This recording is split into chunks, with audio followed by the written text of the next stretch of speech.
महिमा बापाकनी पुताकनी पवित्रात्म्या देवा केल्या बडव्या म्हज्या राखण्या सरीच्या या कार्यक्रमाला परंपरा संरक्षण झालेल्या पूर्व मंडळी सर्व संघसदस्य साधे अनेक दिवस झाला सुमेशना देवरी सांगताना सुमार 2.5 वर्षांचा उल्ला होता इतक्या वर्षांत जागृती तुमच्या घरात होता तुम्ही मुलांना नोंदवण्याचा आणि स्पॉइलर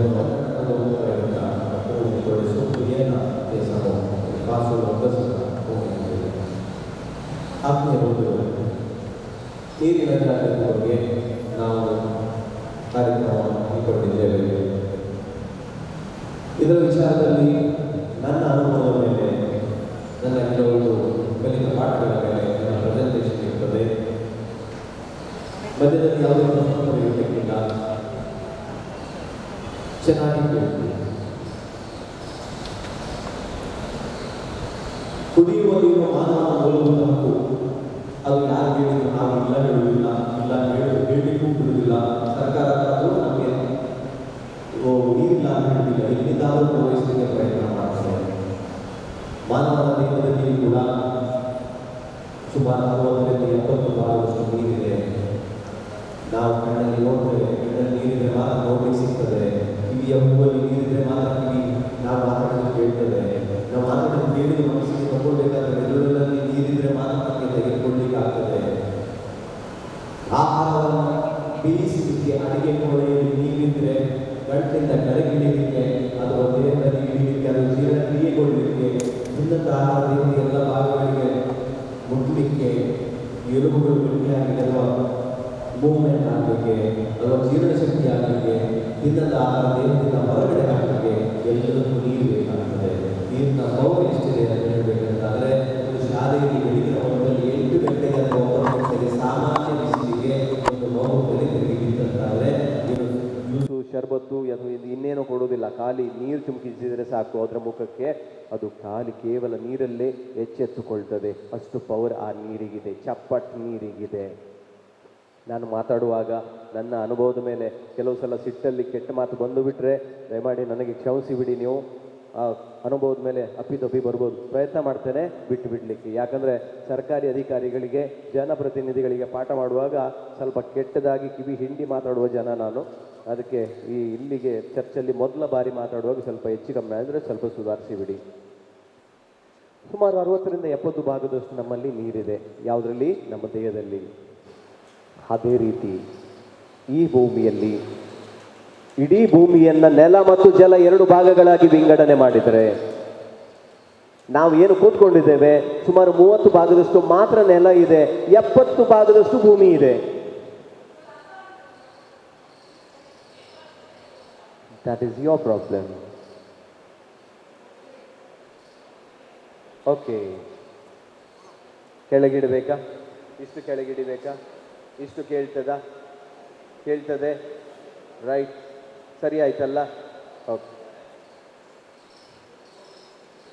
ನೆಲ ಮತ್ತು ಜಲ 2 ಭಾಗಗಳಾಗಿ ವಿಂಗಡಣೆ ಮಾಡಿದರೆ ನಾವೇನು ಕೂತ್ಕೊಂಡಿದ್ದೇವೆ 30% ಭಾಗ ನೆಲ ಅದಾಗಿರ್ತದೆ, 70% ಭಾಗ ಇರುವಂಥದ್ದು ನೀರು ನಮ್ಮದು.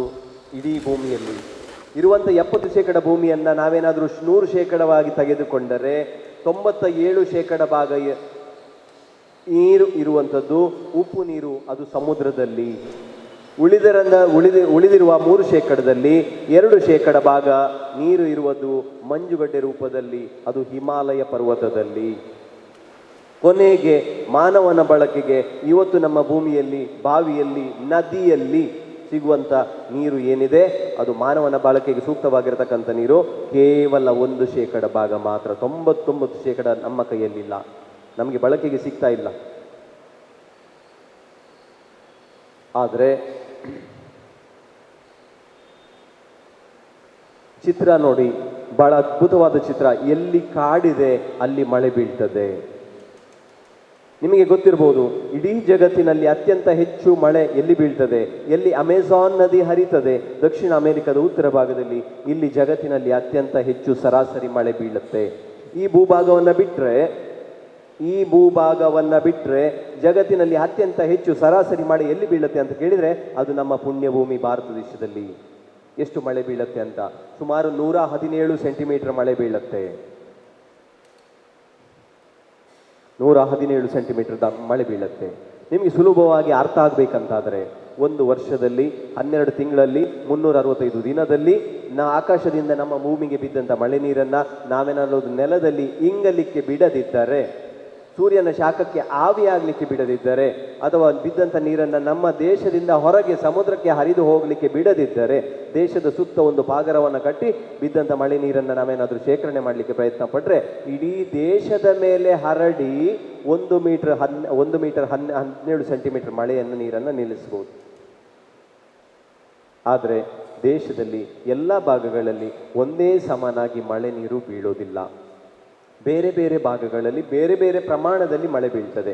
ಅದೇ ನಿಮ್ಮ ಉಳ್ಳಾಲ ಭಾಗ, ಈ ಭಾಗದಲ್ಲಿ ಪೆರ್ಮನೂರು ಭಾಗದಲ್ಲಿ ಸುಮಾರು ಹತ್ರ ಸರಾಸರಿ 4000 ಮಿಲಿಮೀಟರ್ ಒಂದು ವರ್ಷಕ್ಕೆ ಮಳೆ ನೀರು ಬೀಳ್ತದೆ. ಈ ನೆಲದಿಂದ ಸುಮಾರು ಫ್ಯಾನಿಂದ ಒಂದು ಅರ್ಧದಷ್ಟು, ಆ ಟಿ ವಿ ಹತ್ರದಷ್ಟು ಅಷ್ಟು ಮಳೆ ನಿಮ್ಮ ಪೆರ್ಮನೂರಲ್ಲಿ ಬೀಳ್ತದೆ. ನೀವೇನಾದರೂ ಇಡೀ ವರ್ಷದ ಮಳೆ ನೀರನ್ನು ಶೇಖರಣೆ ಮಾಡಲಿಕ್ಕೆ ಹೋದರೆ.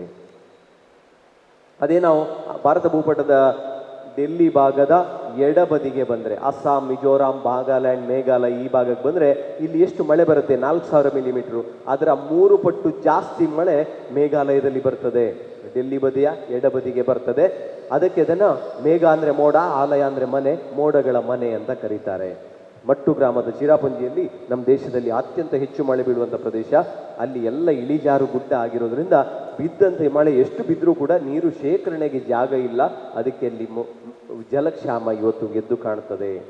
ಆದ್ದರಿಂದ ಇಡೀ ಭಾರತ ದೇಶದಲ್ಲಿ ಅತ್ಯಧಿಕ ಹೆಚ್ಚು ಮಳೆ ಬೀಳುವಂಥ ಪ್ರದೇಶ ಉಡುಪಿ ಮಂಗಳೂರು ಬಂಧುಗಳೇ. ಉಡುಪಿ ಮಂಗಳೂರು ಭೂಲೋಕದ ಸ್ವರ್ಗ ಮಿತ್ರರೇ. ನಮ್ಮ ಇಡೀ ಭೂಮಿಯಲ್ಲಿ 2 ರೀತಿಯ ಮಳೆಗಳು ಯಾರಿಗೆ ಅಂತ ಕೇಳಿದರೆ ಅದು ಕೂಡ ನಮ್ಮ ಭಾರತ ದೇಶಕ್ಕೆ.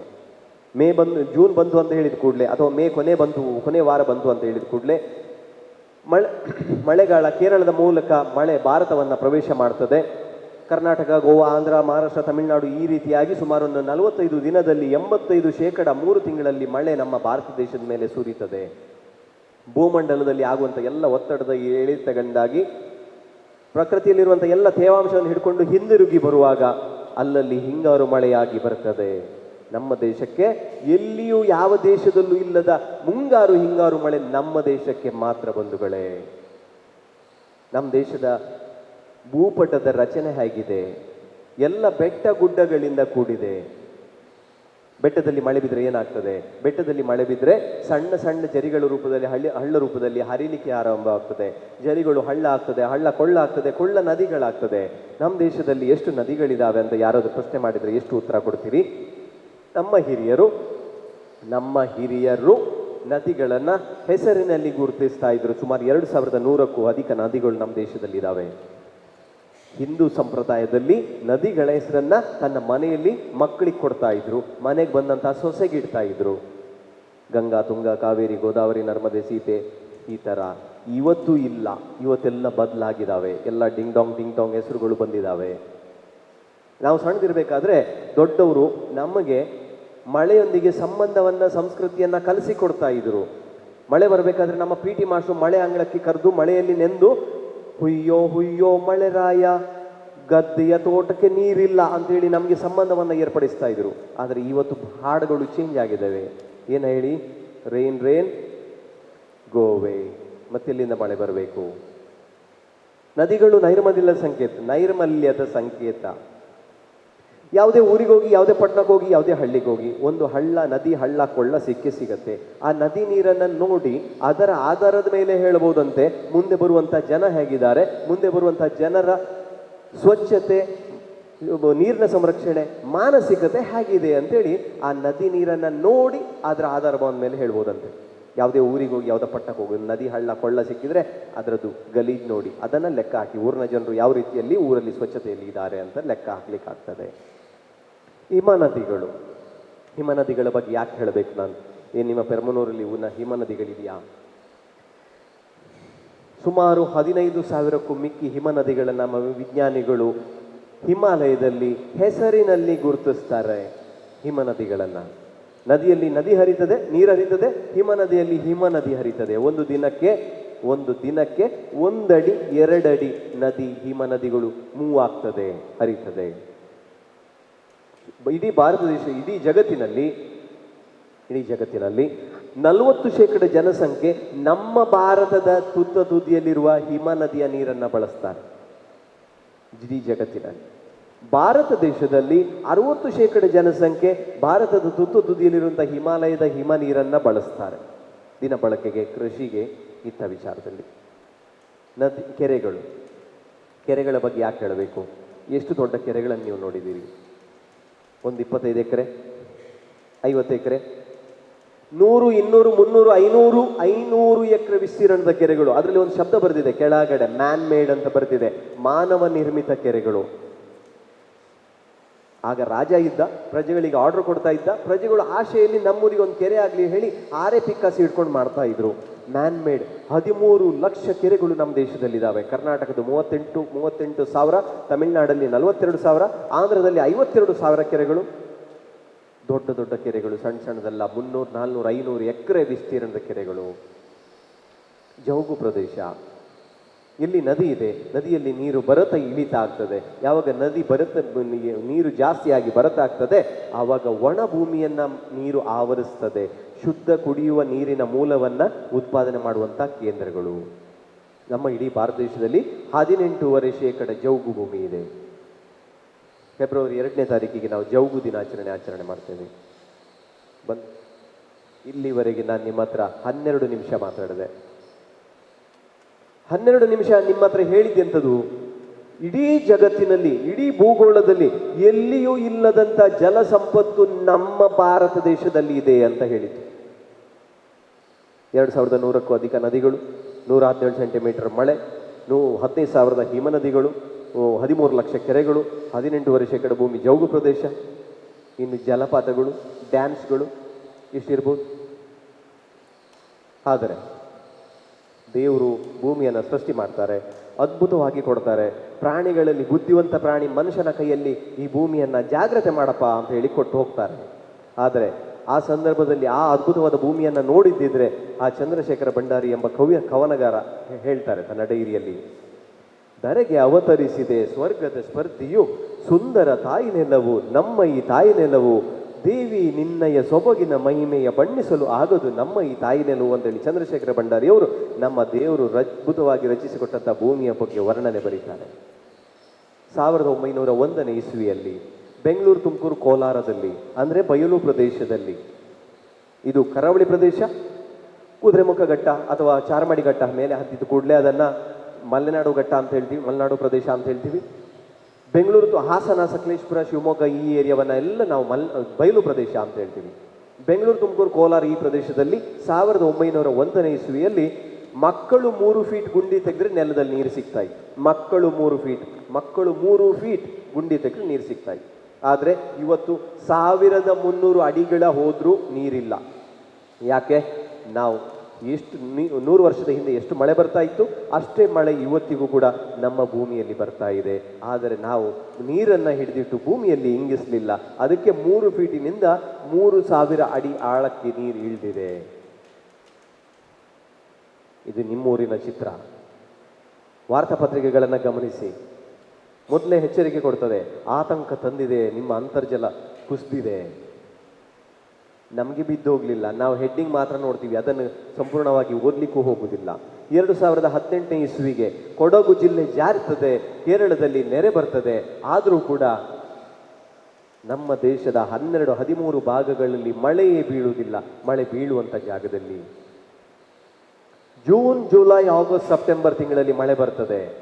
ಆಗಸ್ಟ್ ತಿಂಗಳ ಪೇಪರ್ 2017ನೇ ಇಸ್ವಿ ಪೇಪರ್ ಹೇಳ್ತದೆ, ರೈತನ ಮಾತ್ರ ಕಂಗಾಲಾಗ್ತಾನೆ, ರೈತನಿಗೆ ಮಾತ್ರ ಟೆನ್ಷನ್ ಇರ್ತದೆ, ನಮಗೆ ಟೆನ್ಷನ್ ಇಲ್ಲ.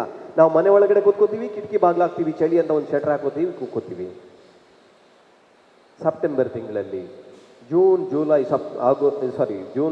ಆಗಸ್ಟ್, ಸೆಪ್ಟೆಂಬರ್ ಡ್ಯಾಮ್ ಎಷ್ಟು ತುಂಬಬೇಕಿತ್ತು, ಆಗಿನ ಪರಿಸ್ಥಿತಿ ಹೇಗಿತ್ತು? ನೀರಿರಲಿಲ್ಲ. ನಮಗೆ ಅಂಗಡಿಯಲ್ಲಿ ದುಡ್ಡು ಕೊಟ್ಟರೆ ಸಾಕು ಅಕ್ಕಿ ಸಿಗ್ತದೆ, ಆದರೆ ರೈತನಿಗೆ ಬೇಕಾದಾಗ ನೀರು ಹಾಯಿಸುವಂಥ ನೀರು ಡ್ಯಾಮಲ್ಲಿಲ್ಲ, ಏನು ಮಾಡಬೇಕು? ಕಳೆದ ವರ್ಷ not only in Udupi, even Mangalore also 14-15% ಮಳೆ ಜಾಸ್ತಿ ಬೀಳ್ತದೆ ಹೋದ ವರ್ಷ 2018ನೇ ಮಳೆಗಾಲಕ್ಕೆ.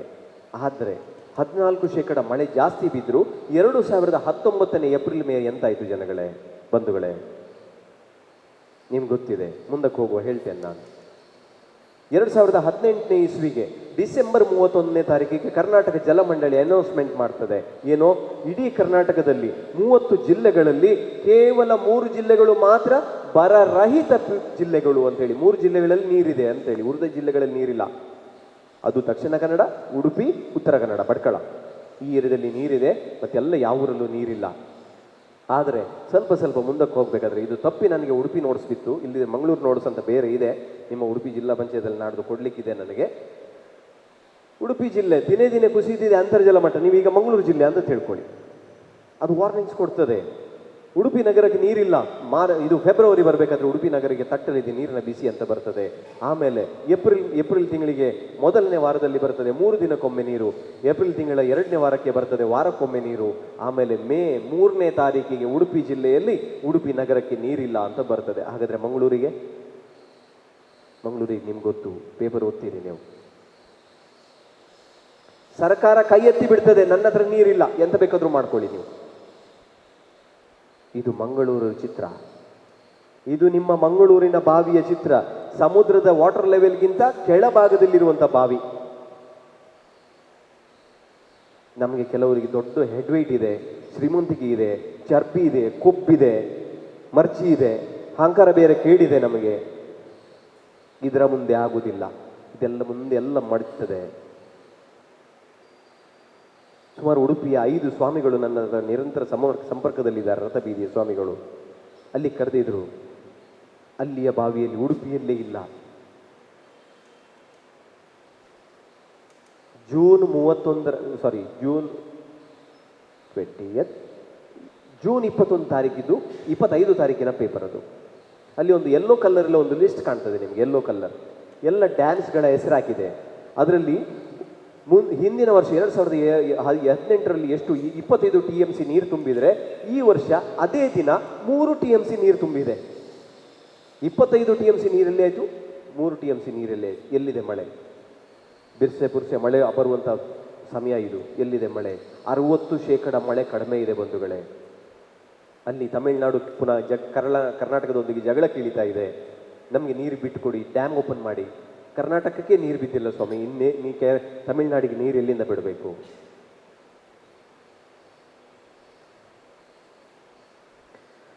ಟಿವಿಗಳಲ್ಲಿ ನೀವು ಇಂಥ ದೃಶ್ಯಗಳನ್ನು ನೋಡ್ಬೋದು, ಪೇಪರ್ಗಳಲ್ಲಿ ಇಂಥ ದೃಶ್ಯವನ್ನು ನೋಡ್ಬೋದು. ಎಲ್ಲಿಗಾದ್ರೂ ಮನೆಗೆ ಬಿದ್ದರೆ ನೀರು ಹಾಯಿಸ್ತಾರೆ, ಇದು ನೀರಿಗೋಸ್ಕರ ಬೆಂಕಿ ಕೊಡುವಂಥ ಕಾರ್ಯಕ್ರಮಗಳಲ್ಲಿ ನಡೀತದೆ.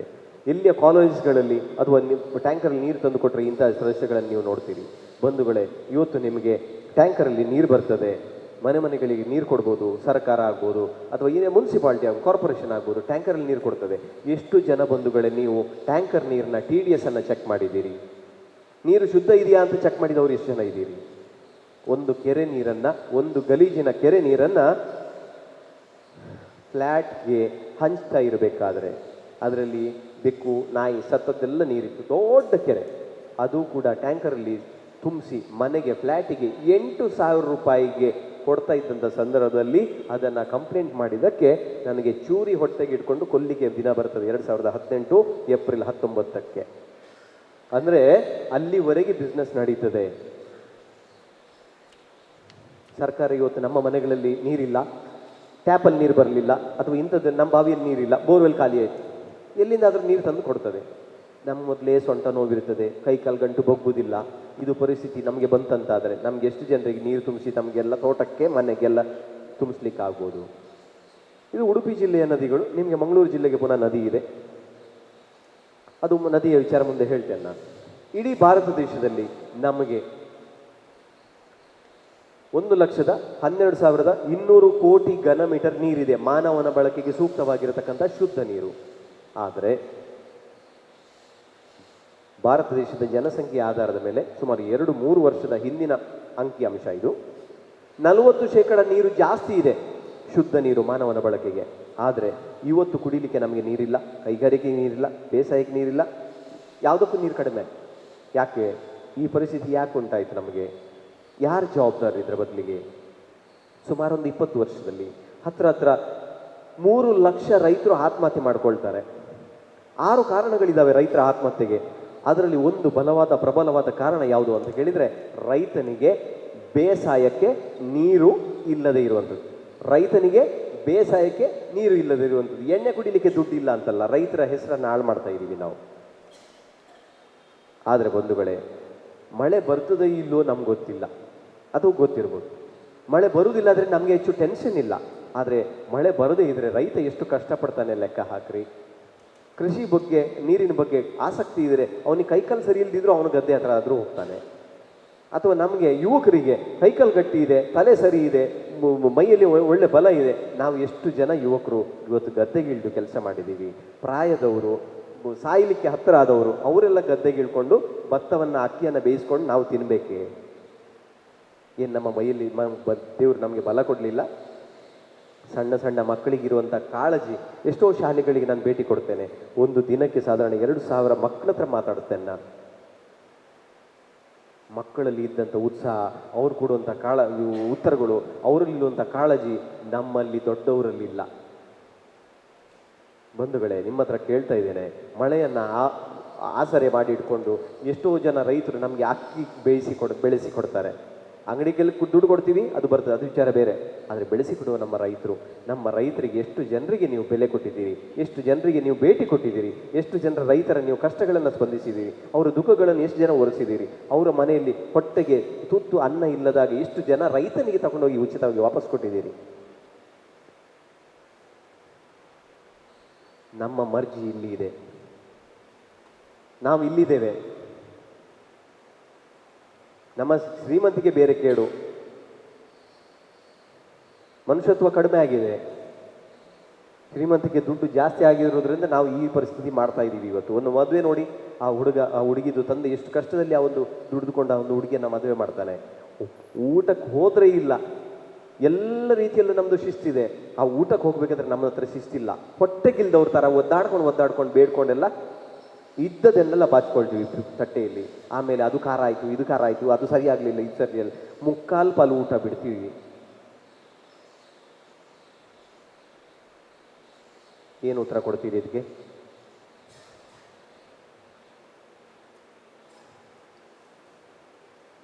ರೈತನ ಕಾಳಜಿ ಬಗ್ಗೆ ಒಂದು ಸಣ್ಣ ಕಥೆ ಹೇಳ್ತೀನಿ ನಿಮಗೆ.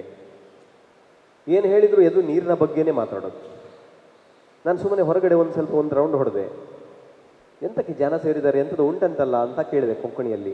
ಕಾಲೆ ಆಸಾಕಿ ಕಾಲೆ ಉದಾಜಿ ರೋಂಜಂಗೈ ಅಂದರು. ಕೊನೆಗೆ 7 ಗಂಟೆ ಆಗುವಾಗ ಉದಾಜಿ ರೋಂಜಂಗೈ ಅಂತೇಳಿ ಯಾಕೆ ಅಂತ ಗೊತ್ತಾಗ್ತದೆ. ಏನು ಮಾತಾಡಿದ್ರು ನಾನು ನೀರಿನ ಸಂಸ್ಕೃತಿ ಉಳಿತಾಯದ ಬಗ್ಗೆನೇ ಮಾತಾಡ್ತೇನೆ. ಒಂದು ಊರು ಇರ್ತದೆ, ಒಂದು ಊರಿಗೆ 4 ವರ್ಷದಿಂದ ಮಳೆ ಬರುವುದಿಲ್ಲ. ಆ ಊರಿಗೊಬ್ಬ ದೊರೆ ಇರ್ತಾನೆ. ಊರಿನ ಜನರೆಲ್ಲ ದೊರೆ ಹತ್ರ ಒಂದು ಬೇಡಿಕೆಯನ್ನು ಕೊಡ್ತಾರೆ. ನೋಡಿದೊರೆ, ನಮ್ಮ 4 ವರ್ಷ ನೀರಿಲ್ಲ, ಮಳೆ ಇಲ್ಲ, ನಿನ್ನ ಆಸ್ಥಾನದಲ್ಲಿ ದವಸ ಧಾನ್ಯ ಏನಾದರೂ ಇದ್ರೆ ನಮ್ಗೆ ಕೊಡು. ನಾವು 4 ವರ್ಷದಿಂದ ಬೆಳೆಗಳನ್ನು ಬೆಳೆಸಲಿಲ್ಲ, ಬೆಳೆ ಖಾಲಿಯಾಗಿದೆ. ಒಳ್ಳೆ ದೊರೆ ಸೇನಾಧಿಕಾರಿ ಹತ್ರ ಊರಿಗೆಲ್ಲ ಡಂಗೂರ ಸಾರಿಸ್ತಾನೆ. ನೋಡ್ರಪ್ಪ, ನಾಳೆ ನಿಮ್ಮನ್ನು ಆಳುವಂಥ ದೊರೆ ಬರ್ತಾರೆ ನಿಮ್ಮ ಊರಿಗೆ. ಊರಿನ ಜನರಿಗೆಲ್ಲ ಖುಷಿ ಆಗ್ತದೆ. ರಸ್ತೆಗಳನ್ನೆಲ್ಲ ಗುಡಿಸ್ತಾರೆ. ಊರಿಗೆಲ್ಲ ಬಾಗಿಲಿಗೆಲ್ಲ ತಳ್ಳಿರೋ ತೋರಣಗಳನ್ನು ಕಟ್ತಾರೆ. ಊರನ್ನೆಲ್ಲ ಶೃಂಗಾರ ಮಾಡ್ತಾರೆ. ಯಾಕೆ? ನಾಳೆ ದೊರೆ ಬರ್ತಾರೆ, ನಮ್ಮ ಕಷ್ಟ ಕಾರ್ಪಣ್ಯಗಳನ್ನು ಅವನಲ್ಲಿ ಹೇಳ್ಬೋದು, ಅವನೇನಾದರೂ ನಮ್ಗೆ ಕೊಡ್ಬೋದು. ಊರನ್ನೆಲ್ಲ ಶೃಂಗಾರ ಮಾಡಿ ಆಗುವಾಗ ಸಂಜೆ ಆಗ್ತದೆ. ಸಂಜೆ ಆಗಬೇಕಾದ್ರೆ ಪಶ್ಚಿಮ ದಿಕ್ಕಿನಿಂದ ದಟ್ಟವಾದ ಕಾರ್ಮೋಡಗಳು ಮೇಲೇಳ್ತವೆ. 4 ವರ್ಷದಿಂದ ಮಳೆ ಬಾರದ ಆ ಊರಿಗೆ ಧಾರಕಾರಕವಾದ ಮಳೆ ಬೀಳ್ತದೆ. ರಾತ್ರಿ ಆಗತ್ತೆ, ರಾತ್ರಿ ಕಳೆಯತ್ತೆ, ಇಡೀ ರಾತ್ರಿ ಮಳೆ ಬರ್ತದೆ. ಬೆಳಕಾಗಬೇಕಾದ್ರೆ ಮಳೆ ನಿಲ್ತದೆ. ದೊರೆಯ ಪರಿವಾರ ಆ ಊರಿಗೆ ಭೇಟಿ ಕೊಡಲಿಕ್ಕೆ ಬರ್ತದೆ. ರಾಜನ ತಲೆಯಲ್ಲಿರ್ತದೆ, ನನಗೆ ಸ್ವಾಗತ ಮಾಡಲಿಕ್ಕೆ ಊರಿನವರೆಲ್ಲ ಇರ್ಬೋದೇನೋ ಬಹುಶಃ, ಹೂವು ಮಾಲೆ ಎಲ್ಲ ಇಟ್ಕೊಂಡಂತೇಳಿ. ದೊರೆಯ ಪರಿವಾರ ಆ ಊರಿಗೆ ಭೇಟಿ ಕೊಡಬೇಕಾದ್ರೆ ಮಾದ್ವಾರದ ಹತ್ರ ಬರಬೇಕಾದ್ರೆ ಊರಲ್ಲಿ ಯಾರೂ ಇಲ್ಲ. ಊರಿನ ಒಳಗೆ ಬರ್ತಾನೆ, ಊರಲ್ಲಿ ಯಾರೂ ಸಿಗುವುದಿಲ್ಲ. ದೊರೆ ಮಂತ್ರಿಯ ಸೇನಾಧಿಕಾರಿ ಹತ್ರ ಕಳಿಸ್ತಾನೆ, ನೋಡು ಜನ ಇಲ್ಲ, ನೋಡ್ಕೊಂಡು ಬಾ. ಸೇನಾಧಿಕಾರಿ ಹೋಗ್ತಾನೆ, ಮನೆ ಬಾಗಿಲು ತಡ್ತಾನೆ, ಯಾರೂ ಓಪನ್ ಮಾಡೋದಿಲ್ಲ. ಸೇನಾಧಿಕಾರಿ ವಾಪಸ್ ಬರೋದಿಲ್ಲ. ದೊರೆ ಮಂತ್ರಿಯನ್ನು ಕಳಿಸ್ತಾನೆ, ನೀನು ನೋಡ್ಕೊಂಡು ಬಾ. ಮಂತ್ರಿ ಹೋಗ್ತಾನೆ, ಮಂತ್ರಿ ಬಡಿತಾನೆ ಬಾಗಿಲನ್ನ. ಮಂತ್ರಿಗೆ ಹೊರಗಿಂದ ಚಿಲ್ಕ ಹಾಕಿದೆ, ಒಳಗಡೆ ಯಾರಿಲ್ಲ. ಮಂತ್ರಿ ವಾಪಸ್ ಬರೋದಿಲ್ಲ. ಕೊನೆಗೆ ದೊರೆ ಮಾತ್ರ ಉಳಿತಾನೆ. ಕುದುರೆಯಿಂದ ಇಳಿತಾನೆ, ಊರಿನ ಬಾಗಿಲಿಗೆ ಹೋಗ್ತಾನೆ, ಬಾಗಿಲನ್ನೆಲ್ಲ ತಡ್ತಾನೆ. ಬಾಗಿಲು ಓಪನ್ ಆಗುದಿಲ್ಲ, ಹೊರಗಡೆಯಿಂದ ಬೀಗ ಹಾಕಿದೆ, ಮನೆ ಒಳಗಡೆ ಯಾರು ಇಲ್ಲ. ಊರನ್ನ ಸುತ್ತಾಡ್ತಾನೆ, ಊರಲ್ಲೇ ಜನ ಇಲ್ಲ. ನಿನ್ನೆವರೆಗೆ ಜನ ಇದ್ರು. ಸ್ವಲ್ಪ ಸಮಯ ಆಗಬೇಕಾದ್ರೆ ಊರನ್ನು ದಾಟಿ ಊರಿನ ಹೊರ ವಲಯದ ಒಂದು ದೊಡ್ಡ ಮೈದಾನದಲ್ಲಿ ಊರಿನ ಜನರೆಲ್ಲೂ ಕೆಲಸ ಮಾಡ್ತಾ ಇರ್ತಾರೆ. ಆ ಗದ್ದೆಯ ದಂಡೆಯಲ್ಲಿ ಒಬ್ಬ ಹಣ್ಣು ಮುದುಕ, ಸ್ವಲ್ಪ ದೃಷ್ಟಿ ಕಡಿಮೆ ಇದ್ದ ಮುದುಕ ಕೆಲಸ ಮಾಡಿಸ್ತಾ ಇರ್ತಾನೆ. ಆ ಮುದುಕನ ಹತ್ರ ಹೋಗಿ ದೊರೆ ಹೇಳ್ತಾನೆ, ನೋಡಪ್ಪ, ನಿಮ್ಮನ್ನು ಆಳುವಂಥ ದೊರೆ ಬಂದಿದ್ದಾನೆ, ನೀನು ಬಂದು ಮಾತಾಡಿಸ್ಬೇಕಂತೆ. ಆಗ ಆ ಮುದುಕ ರಾಜನ ಗುರುತು ಸಿಗದೆ ದೊರೆಗೆ ಒಂದು ಉತ್ತರ ಕೊಡ್ತಾನೆ. ದೊರೆ ಕಾಯುತ್ತಿರಬಹುದು, ಮಳೆ ಕಾಯುವುದಿಲ್ಲ. ದೊರೆ ಮತ್ತೊಮ್ಮೆ ಬರ್ಬೋದು, ಮಳೆ ಮತ್ತೊಮ್ಮೆ ಬರುವುದಿಲ್ಲ. ನಾವು ಬಿತ್ತಿ ಬೆಳೆಯದೆ ಹೋದರೆ ದೊರೆ ಇರುವುದಿಲ್ಲ. ಒಬ್ಬೊಬ್ಬ ರೈತನು ದೊರೆಗೋಸ್ಕರ ಕೆಲಸ ಮಾಡ್ತಾ ಇದ್ದಾನೆ, ಆದರೆ ದೊರೆ ಯಾವತ್ತೂ ರೈತನಿಗೋಸ್ಕರ ಕೆಲಸ ಮಾಡಿಲ್ಲ. ದೊರೆಗೆ ತಿನ್ನುವುದು ಬೆಳೆಯುವುದು ಗೊತ್ತಿಲ್ಲ, ದೊರೆಗೆ ತಿನ್ನುವುದು ಮಾತ್ರ ಗೊತ್ತು. ದೊರೆ ಕೊಲ್ಲುವುದಕ್ಕಾಗಿ ತಿನ್ನುತ್ತಾನೆ, ರೈತ ಬದುಕುವುದಕ್ಕಾಗಿ ತಿನ್ನುತ್ತಾನೆ. ನನ್ನ ಮಾತಿನ ಮೇಲೆ ವಿಶ್ವಾಸ ಇದ್ರೆ ಗದ್ದೆಗಿಳಿದು ಕೆಲಸ ಮಾಡು, ಇಲ್ಲ ಅಂದರೆ ದಯಮಾಡಿ ಹೋಗಪ್ಪ ಅಂತ. ರಾಜನಿಗೆ ಜ್ಞಾನೋದಯ ಆಗ್ತದೆ. ಕಿರೀಟ ತೆಗೆದು ಬಟ್ಟೆ ತೆಗೆದು ಕೆಳಗಿಡ್ತಾನೆ. ಸಾದ ಬಟ್ಟೆಯಲ್ಲಿ ಗದ್ದೆಗಿಳಿತಾನೆ. ಗದ್ದೆ ಕೆಸರು ನೀರು ಅವನ ಮೈಗೆ ಚಿಮ್ಮಬೇಕಾದ್ರೆ ಅವನ ಮೈ ರೋಮಾಂಚನ ಆಗ್ತದೆ. ನಮ್ಮ ದೇಶವನ್ನ ರೈತರು ಆಳ್ಬೇಕಿತ್ತು ಮಿತ್ರರೇ. 1947ರಲ್ಲಿ ನಮ್ಮ ಭಾರತ ದೇಶದ ಪಶುಗಳ ಸಂಖ್ಯೆ 46 ಕೋಟಿ, ಜನಗಳ ಸಂಖ್ಯೆ 36 ಕೋಟಿ, 10 ಕೋಟಿ ಕಡಿಮೆ ಜನಸಂಖ್ಯೆ, ಪಶುಗಳ ಸಂಖ್ಯೆ ಜಾಸ್ತಿ ಇದ್ವು. ಆದರೆ ಈಗ 2016ರ ಸಮೀಕ್ಷೆ ಪ್ರಕಾರ ನಮ್ಮ ಭಾರತ ದೇಶದಲ್ಲಿ 18.5 ಕೋಟಿಗೆ ಪಶುಗಳ ಸಂಖ್ಯೆ ಇಳಿದಿದೆ 46 ಕೋಟಿಯಿಂದ. ಕಾರಣ ಏನು? ಹಸುಗಳಿಗೆ ಕುಡಿಲಿಕ್ಕೆ ನೀರಿಲ್ಲ, ತಿನ್ನಲಿಕ್ಕೆ ಮೇವಿಲ್ಲ.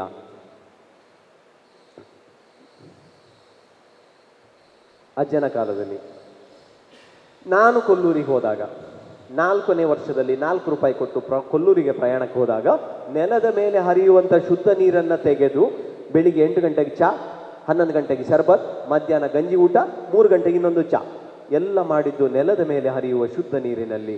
ನಮಗೊಂದು ಸಂಬಂಧ ಸಂಸ್ಕೃತಿ ಜಾಗೃತಿ ಇತ್ತು, ನೀರನ್ನು ಹಾಳು ಮಾಡಬಾರ್ದು ಅಂತೇಳಿ. ಆದರೆ ಈಗ ಹೀಗೆ ಮಾಡಿದ್ದೀವಿ ನಾವು. ಟ್ಯಾಪಲ್ಲಿ ನೀರು ಬರ್ತದೆ, ಆದರೆ ನಮಗೆ ಇದು ಆ ಜಾಗೃತಿ ಗೊತ್ತಿಲ್ಲ. ಮಗನ ಕಾಲಕ್ಕೆ ಬರಬೇಕಾದ್ರೆ ನೆಲದ ಮೇಲೆ ಹರಿಯುವಂಥ ಶುದ್ಧ ಜಲಮಟ್ಟ ಬಾವಿಗೆ ಇಳೀತದೆ. ದೊಡ್ಡ ಕುಟುಂಬದಲ್ಲಿ ಇರ್ತಿದ್ವಿ, ದೊಡ್ಡ ಜಾಗದಲ್ಲಿ ಇರ್ತಿದ್ವಿ. ಆ ಬದಿಯಲ್ಲಿ ಬಾವಿ, ಆ ಬದಿಯಲ್ಲಿ ಒಂದು ಮನೆಯಿಂದ ಹೊರಗಡೆ ಒಂದು ಟಾಯ್ಲೆಟ್ ಇತ್ತು. ಟಾಯ್ಲೆಟ್ ಬಿಟ್ಟು ಅಷ್ಟು ದೂರ. ಆದರೆ ಇವತ್ತು ಹಾಗೆ ಅಲ್ಲ. ಮದುವೆ ಆದ ಕೂಡಲೇ ಅಪ್ಪ ಅಮ್ಮ ಬೇಡ, ಅತ್ತೆ ಮಾವ ಬೇಡ, ಸಣ್ಣ ಸಣ್ಣ ಜಾಗ, 10 ಸೆನ್ಸ್, 5 ಸೆನ್ಸ್, 3 ಸೆನ್ಸ್, 1.25 ಸೆನ್ಸ್, ಅದರ ಒಳಗಡೆ ಇಲ್ಲೇ ಬಾವಿ, ಇಲ್ಲೇ ಒಂದು ಟಾಯ್ಲೆಟ್ ಬಿಟ್ಟು. ಮಳೆಗಾಲದಲ್ಲಿ ಜಲಮಟ್ಟ ಏರ್ತದೆ, ಟಾಯ್ಲೆಟ್ ನೀರು ಬಾವಿ ನೀರು ಮಿಕ್ಸ್ ಆಗ್ತದೆ. 60% ರಿಸಲ್ಟ್ ನಿಮ್ಮ ಮಂಗಳೂರು ಜಿಲ್ಲಾ ಪಂಚಾಯತಲ್ಲಿ ಇದೆ ರಿಸಲ್ಟ್. ಬಾವಿಗಳಲ್ಲಿ ಟಾಯ್ಲೆಟ್ ನೀರು ಮಿಕ್ಸ್ ಆಗಿದೆ. ಶುದ್ಧ ನೀರನ್ನು ಹಾಳು ಮಾಡ್ತಾ ಇದ್ದೀವಿ. ಆ ಪಿಕ್ಚರಲ್ಲಿ ಎಡಬದಿ ನಿಮ್ಮ ಬಲ ಸೈಡಿಗೆ ಒಂದು ಕಪ್ಪು ಇಳಿತದೆ ನೋಡಿ ನೀರು, ಟಾಯ್ಲೆಟ್ ನೀರು ಇಳಿತಾ ಇದೆ. ಆ ಮನೆಯವರಿಗೆ ಗೊತ್ತೇ ಇಲ್ಲ.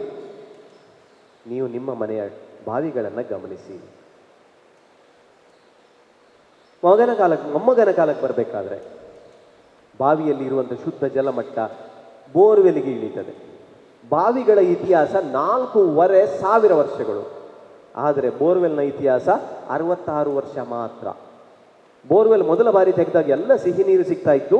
ಈಗ ಸಿಹಿ ನೀರಲ್ಲ, ಎಲ್ಲ ಹಾರ್ಡ್ ವಾಟರ್. ಕೂದಲು ಗಟ್ಟಿ ಆಗ್ತದೆ, ಚರ್ಮ ಗಟ್ಟಿ ಆಗ್ತದೆ, ಇಂಥದ್ದೆಲ್ಲ ಕಾಯಿಲೆ. ಆದರೆ ನಮಗೆ ಸರ್ಕಾರ ಏನು ಕೊಡ್ತದೆ? ಅದರ ಹ್ಯಾಂಡ್ ಪಂಪನ್ನು ಹಾಕಿ ಬಳಸ್ಕೊಳ್ಳಿ ಅಂತ ಕೊಡ್ತದೆ. ನಮಗೆ ಸ್ವಲ್ಪ ಅಧಿಕ ಪ್ರಸಂಗ ಜಾಸ್ತಿ, ಸ್ವಲ್ಪ ಸುತ್ತು ಕಡಿಮೆ ನಮಗೆ, ಅದಕ್ಕೆ ಅದನ್ನು ತೆಗೆಯೋದು, ಮೋಟ್ರನ್ನು ಇಳಿಸೋದು. ಕರೆಂಟ್, ಉಚಿತ ಕರೆಂಟ್ ಕೊಟ್ಟಿದೆ ಸರ್ಕಾರ ಕೃಷಿಕರಿಗೆ. ಅತಿಯಾದ ನೀರನ್ನು ಭೂಮಿಯಿಂದ ಹೀರಿ ತೆಗೆಯೋದು. ಇದು ಒಳ್ಳೆಯದಲ್ಲ ಬಂಧುಗಳೇ. ಯಾರು ಬೋರ್ವೆಲ್ ತೋಡ್ಲಿಕ್ಕೆ ಹೋಗಬೇಡಿ. ಯಾರಿಗೆ ತಲೆ ಸರಿ ಇದೆ ಬೋರ್ವೆಲ್ ತೋಡ್ಲಿಕ್ಕೆ ಹೋಗಬೇಡಿ. ಚಂದ ದೇವ್ರು ನೀರನ್ನು ಕೊಡ್ತಾ ಇದ್ದಾರೆ, ಆ ನೀರನ್ನು ಬಾವಿ ತೋಡಿಸಿ, ಬಾವಿಗಿಳಿಸಿ. ಎಲ್ಲಿಯಾದರೂ ಬೋರ್ವೆಲ್ ನೀರನ್ನು ಈ ಥರ ಮಾಡಿ ಇದು ಪೈಪ್ ಹಾಕಿದರೆ ಹಾಕುವಾಗ ಒಳ್ಳೆ ಪೈಪ್ ಹಾಕ್ತೀರಿ, 4-5 ವರ್ಷ 6 ವರ್ಷದಲ್ಲಿ ಪೈಪಿನ ಒಳಗಡೆ ನೋಡಿದರೆ ಈ ಥರ ಆಗ್ತದೆ. ಆರ್ಸೆನಿಕ್ಕು, ಕ್ಲೋರೋಸಿಸ್ ಕಾಯಿಲೆಗಳು ಇದರಿಂದ ಬರ್ತದೆ. ಎಲುಬುಗಳು ಬೆಂಡಾಗ್ತವೆ, ಸುಸ್ತಾಗ್ತದೆ, ಕಾಯಿಲೆಗಳು ಬರ್ತವೆ. ಮನುಷ್ಯನನ್ನು ಕೊಲ್ಲುವಂಥ ರೋಗಗಳು ನಿಮಗೆ ಬೋರ್ವೆಲ್ ನೀರಲ್ಲಿ ಬರ್ತದೆ. ಎಷ್ಟು ಫೇರ್ ಆ್ಯಂಡ್ ಲವ್ಲಿ ಹಾಕಿ, ಬೇರೆಯವರೇ ಹಾಕಿ, ಮುಖ ತಿಕ್ಕಿದ್ರು, ಪೌಡರ್ ಹಾಕಿದ್ರು ಹೋಗುವುದಿಲ್ಲ, ಚರ್ಮ ರೋಗ ಬರ್ತದೆ.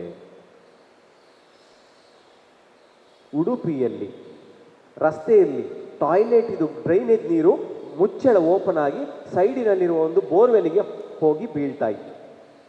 ಅದು ನಮಗೆ ಕಾಳಜಿ ಆಯಿತು. ಹತ್ರ ಹೋಗಿ ನೋಡಬೇಕಾದ್ರೆ ಅದು ಎಲ್ಲಿ ಗದ್ದೆಗೆ ಹೋಗ್ತಾ ಇಲ್ಲ, ಎಲ್ಲ ಬೋರ್ವೆಲ್ನ ತೂತಿನೊಳಗೆ ಹೋಗ್ತಾ ಇದೆ. ಉಡುಪಿಯಲ್ಲಿ ಆ ಬೋರ್ವೆಲ್ಗೆ ಆ ಗಲೀಜು ನೀರು ಹೋಗ್ತದೆ ಅಂತಾದರೆ ಭೂಮಿಯ ತಳಭಾಗದಲ್ಲಿ ಪಾತಾಳದಲ್ಲಿ ಕ್ರ್ಯಾಕ್ಸ್ಗಳು ಇರ್ತವೆ ಶಿಲಾಪದರದಕ್ಕೆ. ಆ ಕ್ರ್ಯಾಕ್ಸ್ಗಳಲ್ಲಿ ನಿಮ್ಮ ಮಂಗಳೂರಿನಲ್ಲಿ ಒಬ್ಬ ಕೃಷಿಕ ಸಖತ್ತು ಎಳಿತಾನದ್ದಾದರೆ, ಅದು ದೊಡ್ಡ ಒಂದು ಫ್ಲ್ಯಾಟ್ ಇದೆ, ಒಂದು 100-200 ಮನೆಗಳದೊಂದು ಫ್ಲ್ಯಾಟ್ ಇದೆ, ಒಂದು ಬೋರ್ವೆಲ್ ಇದೆ. ಆ ಬೋರ್ವೆಲಿಂದ 24 ಗಂಟೆ ನೀರು ಎಳಿತಾ ಇದ್ರೆ ಆ ಕ್ರ್ಯಾಕ್ಸ್ ಏನು ಉಡುಪಿ ಮಂಗಳೂರಿಗೆ ಆ ಭೂಮಿಯ ಅಡಿಭಾಗದಲ್ಲಿ ಕನೆಕ್ಷನ್ ಇದೆ, ಆ ಗಲೀಜು ನೀರನ್ನು ಇಲ್ಲಿಂದ ಸಟ್ ಮಾಡಲಿಕ್ಕಾಗ್ತದೆ, ಗಲೀಜು ನೀರು ಬರ್ತದೆ. ಇಂಥದ್ದೆಲ್ಲ ನೋಡಿದರೆ ಮೊದಲು ಕಂಪ್ಲೇಂಟ್ ಮಾಡಿ ನಿಲ್ಲಿಸ್ಲಿಕ್ಕಾಗ್ತದೆ. ಕುಂದಾಪುರದಲ್ಲಿ ಒಂದು ಮನೆ ಕರೆದ್ರು ನನಗೆ, ಸರ್ ನಮ್ಮ ಮನೆ ನೀರು ಸರಿ ಇಲ್ಲ ಸರ್, ಸ್ವಲ್ಪ ಬನ್ನಿ ಸರ್ ಮನೆಗೆ. ಏನೋ ನನಗೆ ಆ ರೂಟಲ್ಲಿ ಆ ದಿನ ಹೋಗ್ಲಿಕ್ಕಿತ್ತು, ಹೋದೆ ನಾನು. ಕಿಚನಿಗೆ ಹೋದ್ವಿ, ಒಂದು ಲೋಟದಲ್ಲಿ ನೀರು ತಗೊಂಡ್ವಿ. ನೀರು ಕುಡ್ದು ಆದಮೇಲೆ ನೀರು ಕುಡಿಲಿಕ್ಕೆ ಹೋಗಲಿಲ್ಲ, ನೀರು ಹೀಗೆ ಟ್ಯಾಪಲ್ಲಿ ತಗೊಂಡ್ವಿ. ನೋಡಿದ್ಲೆ ಬಿಳಿ ಬಿಳಿ ನೀರಿದೆ, ಖುಷಿ ಆಯಿತು ನನಗೆ. ಆದರೆ ಸ್ಮೆಲ್ ಮಾಡಿ ನೋಡಿದರೆ ನೀರು ಸರಿ ಇಲ್ಲ. ಗೊತ್ತಾಯ್ತು ನನಗೆ ನೀರು ಸರಿ ಇಲ್ಲ ಅಂತೇಳಿ. ಸೀದಾ ಓವರ್ ಹೆಡ್ ಟ್ಯಾಂಕಿಗೆ ಹೋದೆ, ಬಾವಿಗೆ ಹೋದೆ. ಬಾವಿ ಹೋಗಿ ನೋಡಬೇಕಾದ್ರೆ ಬೊಂಡ ಇದೆಯಲ್ಲ, ಎಳನೀರು, ಅಷ್ಟು ಅದ್ಭುತವಾಗಿದೆ ಆ ನೀರು. ನಮ್ಗೆ ಗೊತ್ತಾಯಿತು ಟ್ಯಾಂಕಲ್ಲಿ ಏನೋ ಹೆಚ್ಚು ಕಡಿಮೆ ಇದೆ. ಟ್ಯಾಂಕಿಗೆ ಹೋಗಿ ನೋಡ್ಬೇಕು, ಓವರ್ ಹೆಡ್ ಟ್ಯಾಂಕ್, ನಿಮ್ಮ ಸಿಂಟೆಕ್ಸ್ ಟ್ಯಾಂಕ್, ಅಲ್ಲಿ ಹೋಗಿ ನೋಡಬೇಕಾದ್ರೆ ಅದರ ಮುಚ್ಚಳ ಮೊದಲೇ ತೆರೆದಿತ್ತು. ಹೋಗಿ ಹೀಗೆ ಇನ್ಕಿ ನೋಡಬೇಕಾದ್ರೆ ಎಂತ ನೋಡೋದು,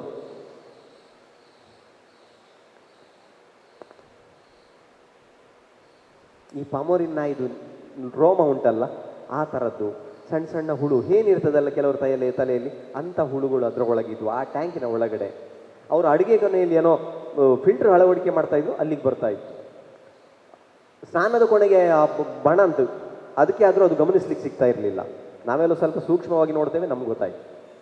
ಆಮೇಲೆ ಹೆಂಡತಿ ಮಕ್ಕಳಿಗೆ ಹೇಳಲಿಲ್ಲ, ಅವ್ರಿಗೆ ಅಡುಗೆ ಮಾಡಬೇಕಲ್ಲ, ವಾಂತಿ ಬರ್ತದಲ್ಲ, ಅದಕ್ಕೆ ಅವ್ರಿಗೆ ಹೇಳಲಿಲ್ಲ. ಗಂಡಸಿಗೆ ಅದನ್ನು ಕರೆಸಿ ಸುಣ್ಣದ ನೀರಿನಲ್ಲಿ ಆ ಟ್ಯಾಂಕನ್ನು ಕ್ಲೀನ್ ಮಾಡಿ, ಆಮೇಲೆ ಸುಣ್ಣದ ನೀರನ್ನು ಎಲ್ಲ ಪೈಪ್ಗಳಲ್ಲಿ ಹಾಯಿಸಿ ಕಿಚನ್ ಇದು ಫಿಲ್ಟರ್ ಚೇಂಜ್ ಮಾಡಿ, ಆಮೇಲೆ ಕಿಚನ್ ನೀರು ಚೆಕ್ ಮಾಡಬೇಕಾದ್ರೆ ಒಳ್ಳೆ ನೀರು ಬರ್ತಾ ಇತ್ತು. ನಾವು ನೋಡಿ ಹೀಗೆ ಚೆಕ್ ಮಾಡಿ ಕೊಡ್ತೀವಿ.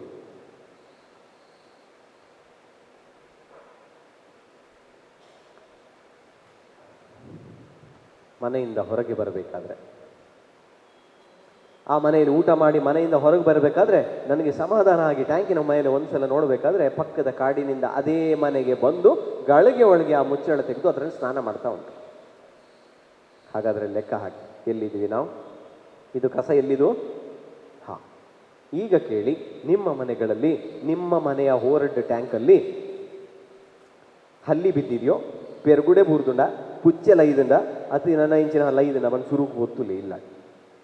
ಅವೇನು ಇಲ್ಲಡ್ ಮಿತ್ತದು, ಇದು ಖಾಲಿ ಟ್ಯಾಪ್ ತಿರ್ಗೋಣ. ಬೊಂಬಾಯಿ ಚೆಂಬೂರಿಗೆ ಕರೆದಿದ್ರು ನನಗೆ ಅಕ್ಟೋಬರ್ 2017, ಅಕ್ಟೋಬರ್ 23-24 ತಾರೀಕಿಗೆ. ಒಂದು 6 ಗಂಟೆಗೆ ಒಂದು ಕಾರ್ಯಕ್ರಮ ಆಯಿತು. 2 ಗಂಟೆಗೆ ಭರ್ಜರಿ ಮಾತಾಡ್ಲಿಕ್ಕೆ ಕೊಟ್ಟರು. ದೊಡ್ಡ ಡಿಜಿಟಲ್ TV ಹಾಕಿದರು ಮುಂಬೈ ಚೆಂಬೂರಲ್ಲಿ ಪೇಟೆಯಲ್ಲಿ. ಕಾರ್ಯಕ್ರಮವನ್ನು ಅದ್ಭುತವಾಗಿ ಕೊಟ್ವಿ. ಆದಷ್ಟು ಪ್ರಯತ್ನ ಮಾಡಿದೆ ನಾನು. ಒಳ್ಳೆ ಜನಸಂಖ್ಯೆ ಇದೆ, 3000 ಜನ ಒಟ್ಟು ಮಾಡಿದ್ರು ಅವರು. ಭಾರಿ ಒಳ್ಳೆ ಕಾರ್ಯಕ್ರಮ. ಬೊಂಬೈಲಿ ಗೊತ್ತು ನಿಮಗೆ, ಒಂದು ನಾಟಕ ಆಗಬೇಕಾದ್ರೆ ಎಲ್ಲ ಜನ ಸೇರ್ತಾರೆ. ಚೆನ್ನಾಗಿ ಕಾರ್ಯಕ್ರಮ ಕೊಟ್ವಿ. ಆಮೇಲೆ ನನಗೆ ಕರೆದಿದ್ರು, ಊಟ ಗೀಟ ಎಲ್ಲ ತೆಗೆಸಿಕೊಟ್ರು, ಬಿಸಿನೀರೆಲ್ಲ ತೆಗೆಸಿಕೊಟ್ರು. ಬಿಸಿನೀರೆಲ್ಲ ಕುಡಿದೆ ನಾನು. ಆಮೇಲೆ ಯಾವುದೊಂದು ಮಜಾ ಮಾಡುವಟ್ರೆ ಬೊಂಬೈ ನೋಡುವ ಅಂತೇಳಿ ಬೊಂಬೈ ನೋಡ್ಕೊಂಡು ಬರಬೇಕಾದ್ರೆ ರಾತ್ರಿ 11:30 ಗಂಟೆ ಆಯಿತು. ನನ್ನ ಹತ್ರ ಸ್ವಲ್ಪ 2 ವಸ್ತು ಇತ್ತು, ಒಂದು ಟಾರ್ಚ್ ಇತ್ತು, ಮತ್ತೊಂದು ಸೇಫ್ಟಿ ಐಟಮ್ ನನ್ನ ಹತ್ರ ಒಂದುಂಟು, ಸ್ವಲ್ಪ ಜೀವ ಬೆದರಿಕೆ ಇದೆ. ಹಾಗೆ ಇಟ್ಕೊಂಡು 11:30 ರಾತ್ರಿ ಬರಬೇಕಾದ್ರೆ ನನಗೊಂದು ಓವರ್ಹೆಡ್ ಟ್ಯಾಂಕ್ ಕಂಡಿತ್ತು. ನನಗೆ ಸುಮ್ಮನೆ ಹುಚ್ಚು, ನಮಗೆ ಸ್ವಲ್ಪ ಅಧಿಕೃತ ಸಂಖ್ಯೆ ಜಾಸ್ತಿ, ನಾವು ಸ್ವಲ್ಪ ಜಕ್ಕೆ ಹುಡುಗರು, ಲಾಸ್ಟ್ ಬೆಂಚ್ ಹುಡುಗರು ನಾವು ಶಾಲೆಯಲ್ಲಿ. ಆ ಟ್ಯಾಂಕ್ ಹತ್ತಿದ್ವಿ ನಾವು. ಟ್ಯಾಂಕ್ ಹತ್ತಿ ನೋಡಬೇಕಾದ್ರೆ ಮುಚ್ಚಳ ಭಾರಿ ಭಾರ ಇತ್ತು, ಕಬ್ಬಿಣದ ಮುಚ್ಚಳ. ಓಪನ್ ಮಾಡಿ ನೋಡಿದೆ, ಕತ್ಲೆ, ರಾತ್ರಿ ಕಾಣೋದಿಲ್ಲ. 11:45 ಆಯಿತು, ರಾತ್ರಿ ಮಧ್ಯರಾತ್ರಿ. ಟಾರ್ಚ್ ಒಳಗಡೆ ಟ್ಯಾಂಕಿನ ಒಳಗಡೆ ಹಾಕಿ ಹೀಗೆ ನೋಡಬೇಕಾದ್ರೆ ಇದು ಪಬ್ಲಿಕ್ ಟ್ಯಾಂಕ್, ಕಾರ್ಪೊರೇಷನ್ ಟ್ಯಾಂಕ್. ರಾತ್ರಿ ಒಳಗಡೆ ಟಾರ್ಚ್ ಹಾಕಿ ನೋಡಬೇಕಾದ್ರೆ ಹೀಗೆ ಕಾಣ್ತದೆ. ಅದು ಮರ್ಡರ್ ಆದದ್ದು ಅವ ಯಾರು ದುಡಿ ಹಾಕಿದ್ದೋ ಅಥವಾ ಅವನೇ ಜಾರಿ ಆತ್ಮಹತ್ಯೆ ಮಾಡ್ಕೊಂಡಿದ್ದೋ ಅಥವಾ ಮೇಂಟೈನ್ ಮಾಡುವವನು ಹಾರಿದ್ದೋ ಗೊತ್ತಿಲ್ಲ. ಕಾರ್ಪೊರೇಟರ್ಗೆ ಕರೆದೆ ನಾನು, ವೆರಿ ಇಮಿಡಿಯೇಟ್ ಕರೆದೆ, ಔಟ್ಪುಟ್ಸ್ ಎಲ್ಲ ಬಂದ್ ಮಾಡ್ಲಿಕ್ಕೆ ಹೇಳಿದೆ. ನೀರೆಲ್ಲ ಖಾಲಿ ಆಗಿ ಆಮೇಲೆ ಪೊಲೀಸ್ ಎಲ್ಲ ಬಂದು FIR ಆಯ್ತು, ಅದು ವಿಚಾರ ಬೇರೆ. ಕೊನೆಗೆ ನೀರೆಲ್ಲ ಖಾಲಿಯಾಗಿ ನೋಡಬೇಕಾದ್ರೆ ಬಂಧುಗಳೇ, ನಾವು ಮುನ್ಸಿಪಾಲ್ಟಿಗೆ ದುಡ್ಡು ಕೊಡ್ತೇವೆ ನೀರಿಗೆ, ನಾವು ಬೈತೇವೆ, ದುಡ್ಡು ಕೊಟ್ಟಿದೆ, ಅವ್ರು ಮುನ್ಸಿಪಾಲ್ಟಿ ನೀರು ಕೊಡಲಿಲ್ಲ. ಸರ್ಕಾರಿ ನೀರು ಬೇಕೇ ಬಂಧುಗಳೇ ನಮಗೆ. ಅದು ಯಾರು ಮೇಂಟೈನ್ ಮಾಡ್ತಾರೋ, ಯಾರು ನೋಡ್ತಾರೋ, ಎಲ್ಲಿ ಗಲೀಜ್ ನೀರು ಬಂದು ಬೀಳ್ತದೋ, ನಮ್ಮ ಮನೆಗೆ ಬರುವಾಗ ಒಂದು ಬಿಳಿ ನೀರು ಬರ್ತದೆ ಅಷ್ಟೇ.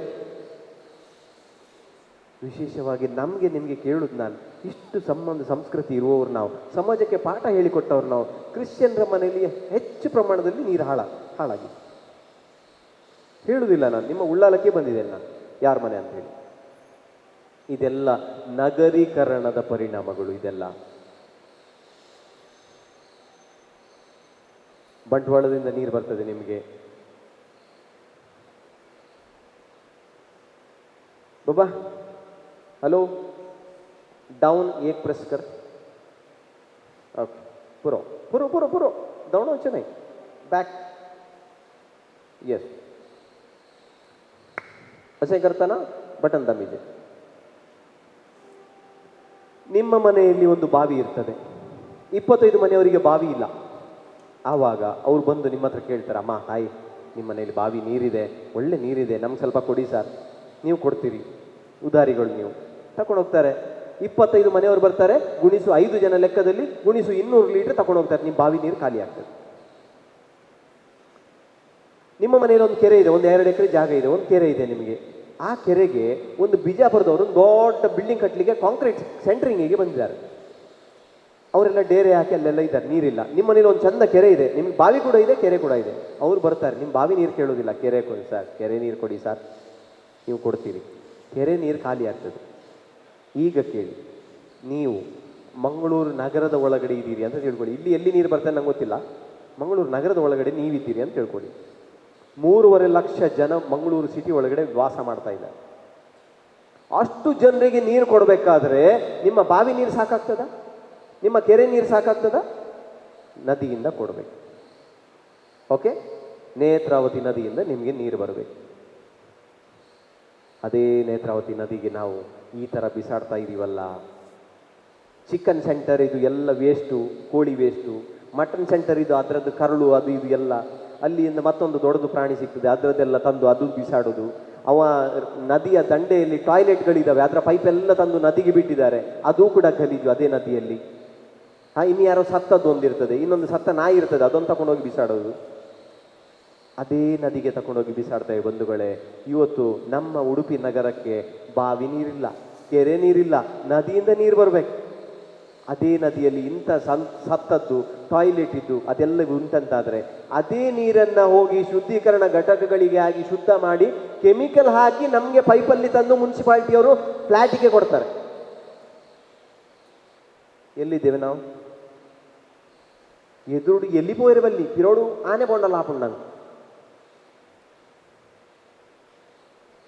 ಇವತ್ತು ದೇಶದ ನದಿಗಳು ಉತ್ತಮ ನದಿಗಳಾಗಿ ಉಳಿದಿಲ್ಲ. ಎಲ್ಲ ನದಿಗಳು ಕಲ್ಮಶದ ಬಲೆಯೊಳಗೆ ಸಿಲುಕಿಕೊಂಡಿದೆ.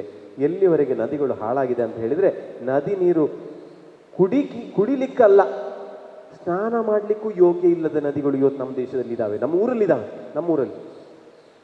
ಈ ನದಿ ನೀರು ಚೆಕ್ ಮಾಡಿ, ಆ ನೇತ್ರಾವತಿ ನದಿ ಇದೆಯಲ್ಲ, ಆ ನೀರು ಚೆಕ್ ಮಾಡಿ. 5 ನಿಮಿಷ ಹೋಗಿ ನೆಲದ ನದಿಯಲ್ಲಿ ನಿಲ್ಲಿ, ಒಂದು ಮೊಣಗಂಟುವರೆಗೆ 5 ನಿಮಿಷ. ಆಮೇಲೆ ಮೇಲೆ ಬನ್ನಿ. 2 ನಿಮಿಷದಲ್ಲಿ ನೀವು ಹೀಗೆ ಮಾಡ್ತೀರಿ. 2 ನಿಮಿಷದಲ್ಲಿ, ಹೌದಾ ಅಲ್ಲ ನೋಡಿ. ಎಲ್ಲ ನದಿ ನೀರು, ಗಲೀಜ್ ನೀರು ಬಿಡಿ, ಫ್ಯಾಕ್ಟ್ರಿಯಿಂದ ಬಂದದ್ದು ಗಲೀಜ್ ನೀರು. ಭಾರತ ದೇಶದ ರಾಷ್ಟ್ರೀಯ ನದಿ ಗಂಗಾ ನದಿ. ಹಿಂದೂ ಸಂಪ್ರದಾಯದಲ್ಲಿ ಹಿಂದೂ ಸಮುದಾಯದವರು ಅದರಲ್ಲಿ ಒಂದು 2 ಲಕ್ಷ ಜನ ದಿನನಿತ್ಯ ಪುಣ್ಯ ಸ್ನಾನ ಅಂತ ಮಾಡ್ತಾರೆ. 8 ರಾಜ್ಯಗಳನ್ನು ದಾಟಿ ಹೋಗ್ತದೆ. ದೇಶದ ಪ್ರಾಚೀನತೆ ಈ ನದಿ ಮೇಲೆ ಹೊಂದಿಕೊಂಡಿದೆ. ಸುಮಾರು 40% ನೀರು ಕೃಷಿ ಭೂಮಿಗೆ ಬಳಕೆ ಆಗ್ತದೆ. ಧಾರ್ಮಿಕವಾಗಿ, ಸಾಂಸ್ಕೃತಿಕವಾಗಿ, ಆರ್ಥಿಕವಾಗಿ ಎಲ್ಲ ರೀತಿಯಲ್ಲೂ ಒಂದು ಪ್ರಭಾವ ಬೀರಿದಂಥ ಒಂದು ನದಿ ಅಂತ ಹೇಳಿದರೆ ಅದು ಗಂಗಾ ನದಿ ಭಾರತ ದೇಶ. ನಿಮಗೆ ನೇತ್ರಾವತಿ ನದಿ ಮಂಗಳೂರಿಗೆ ನದಿಯನ್ನು ಅಥವಾ ನೀರನ್ನು ಪೂಜೆ ಮಾಡುವ ಒಂದು ಸಂಪ್ರದಾಯ ಇದೆ ನಮ್ಮೂರಲ್ಲಿ. ಆದರೆ ನಿಮ್ಮ ನದಿಗಳು ಹೇಗಿದ್ದಾವೆ ಅಂತ ಕೇಳಿದರೆ ನಿಮ್ಮ ನದಿಗಳು ಹೀಗಿದ್ದಾವೆ.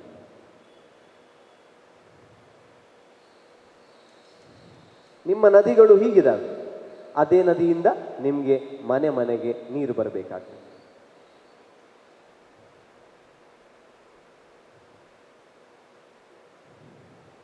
ನಮಗೆ ಪುನಃ ತಲೆಯಲ್ಲಿ ನಮ್ಮೂರಿನಲ್ಲಿ ಕೆಲವರಿಗೆ ಹೆಡ್ವೇಟ್ ಇದೆ. ನಮ್ಮದು ಭಾರತ, ನಮ್ಮದು ದೊಡ್ಡದು, ವಿದೇಶ ಎಂಥದ್ದು, ವಿದೇಶಿ ಬೇಡ. ಜಪಾನ್ ದೇಶದಲ್ಲಿ ಮನೆಯ ಹೊರಗಡೆ ಸೊಳ್ಳೆಗಳು ಆಗದಾಗಿ ಒಂದು ನೋಡಿ ಎಷ್ಟು ಚಂದ ಕೆಲಸ ಮಾಡ್ತಾರೆ. ಏನು ಚಂದ ಕಲ್ಚರ್ ಇದೆ ಅವರಿಗೆ. ನಮ್ಮ ಊರಿನ ತೋಡುಗಳಲ್ಲಿ ನಮ್ಮ ಮನೆಯದು ಬಟ್ಟೆ ತೊಳೆದ ನೀರು, ಸ್ನಾನ ಮಾಡಿದ ನೀರು, ಪಾತ್ರೆ ತೊಳೆದ ನೀರು ನಮ್ಮ ಮನೆ ಎದುರುಗಡೆ ಚರಂಡಿಯಲ್ಲಿ. ಅದಕ್ಕೆ ಹೇಳಿದ್ದು ನದಿಗಳು ನೈರ್ಮಲ್ಯದ ಸಂಕೇತ. ನಾನು ಹೇಳುದು ನಿಮ್ಮ ಮನೆ ಎದುರಿನ ತೋಡು ನಿಮ್ಮ ಮನೆಯ ನೈರ್ಮಲ್ಯದ ಸಂಕೇತ. ಅದರಲ್ಲಿ ನಿಮ್ಮನ್ನು ಅಳಿಬೋದು. ಆ ಮನೆಯಲ್ಲಿ ವಾಸ ಯಾರಿದ್ದಾರೆ ಅವರನ್ನು. ವಿದೇಶದ ಸಮುದ್ರದ ನೋಡಿ, ನಮ್ಮ ಸಮುದ್ರ ನೋಡಿ.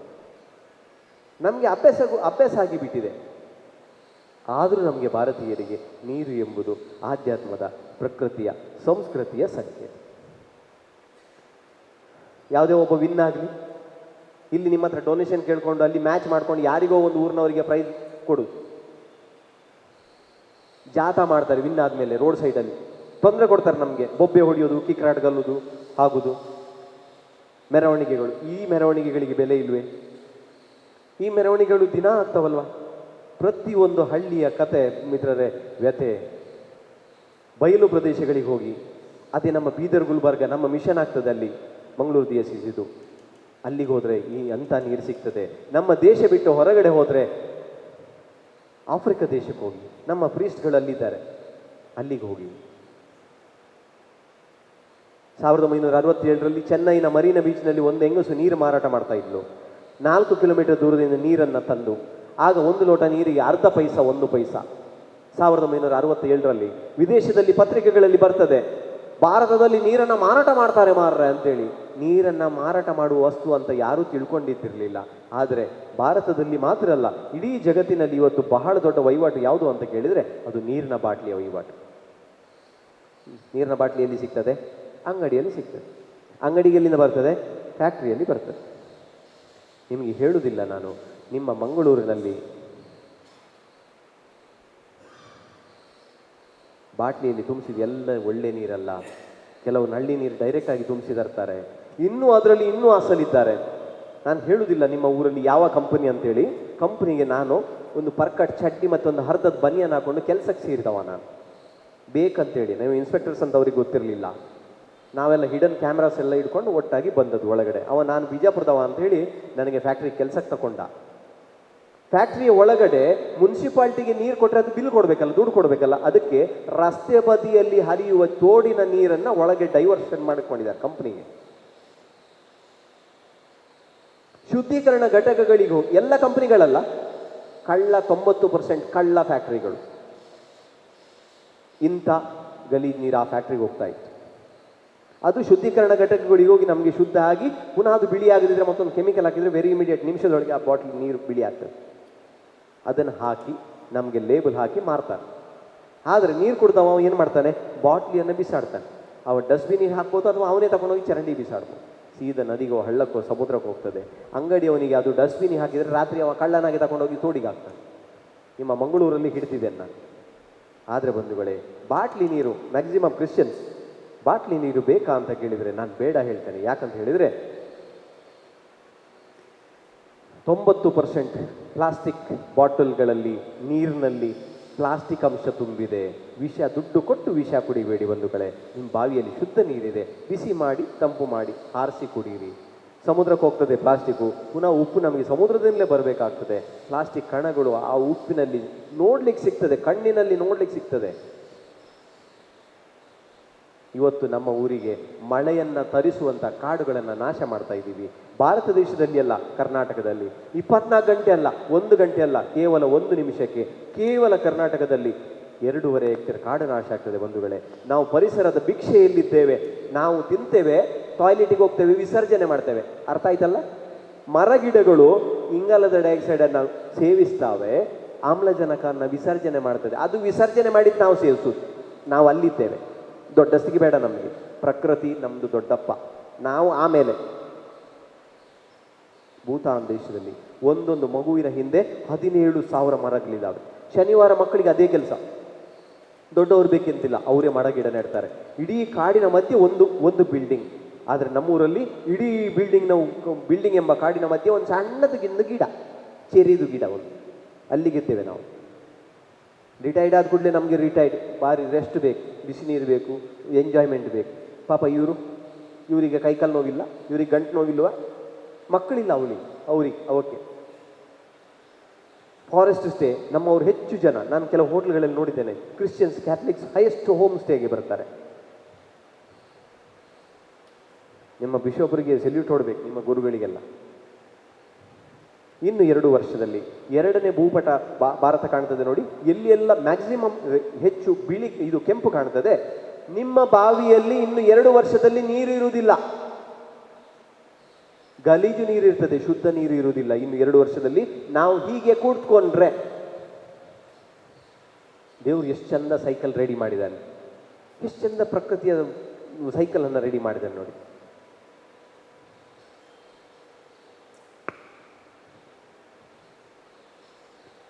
ಮುಗಿತಾ ಬಂತು.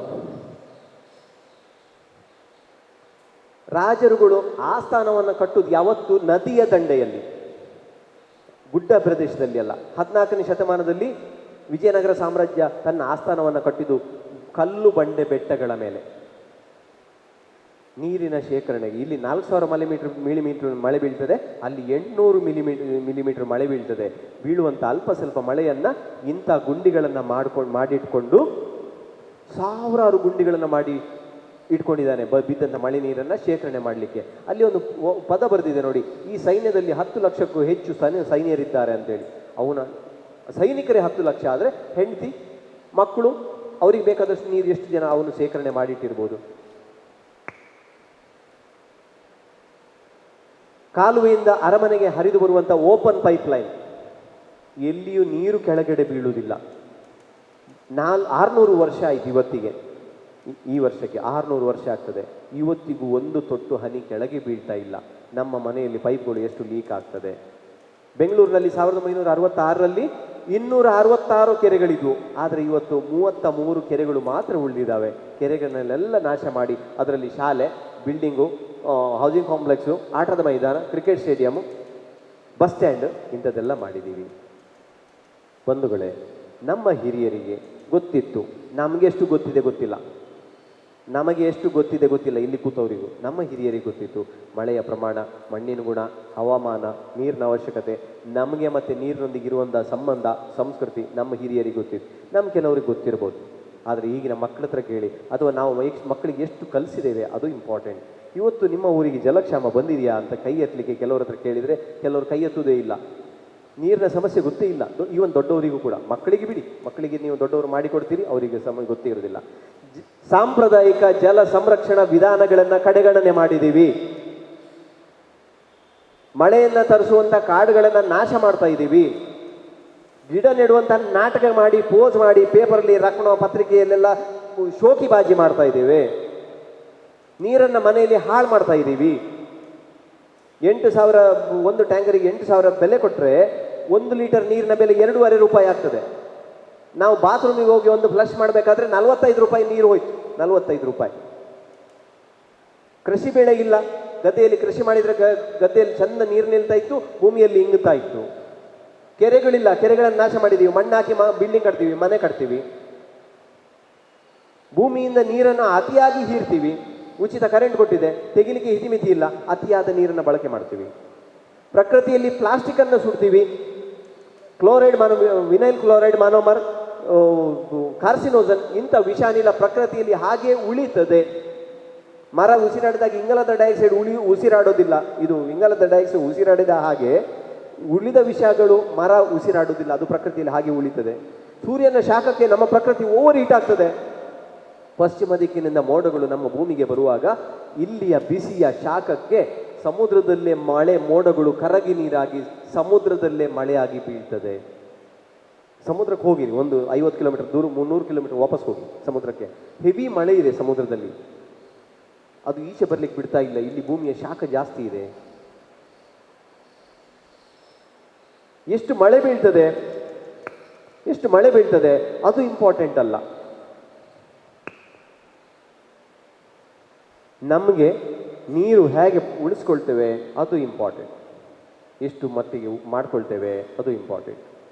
ಸಂಬಂಧ, ಸಂಸ್ಕೃತಿ ಇದೆಲ್ಲ ಇಂಪಾರ್ಟೆಂಟ್. ಎಷ್ಟು ಜಾಗೃತಿ ಮಾಡ್ತೇವೆ ಅದು.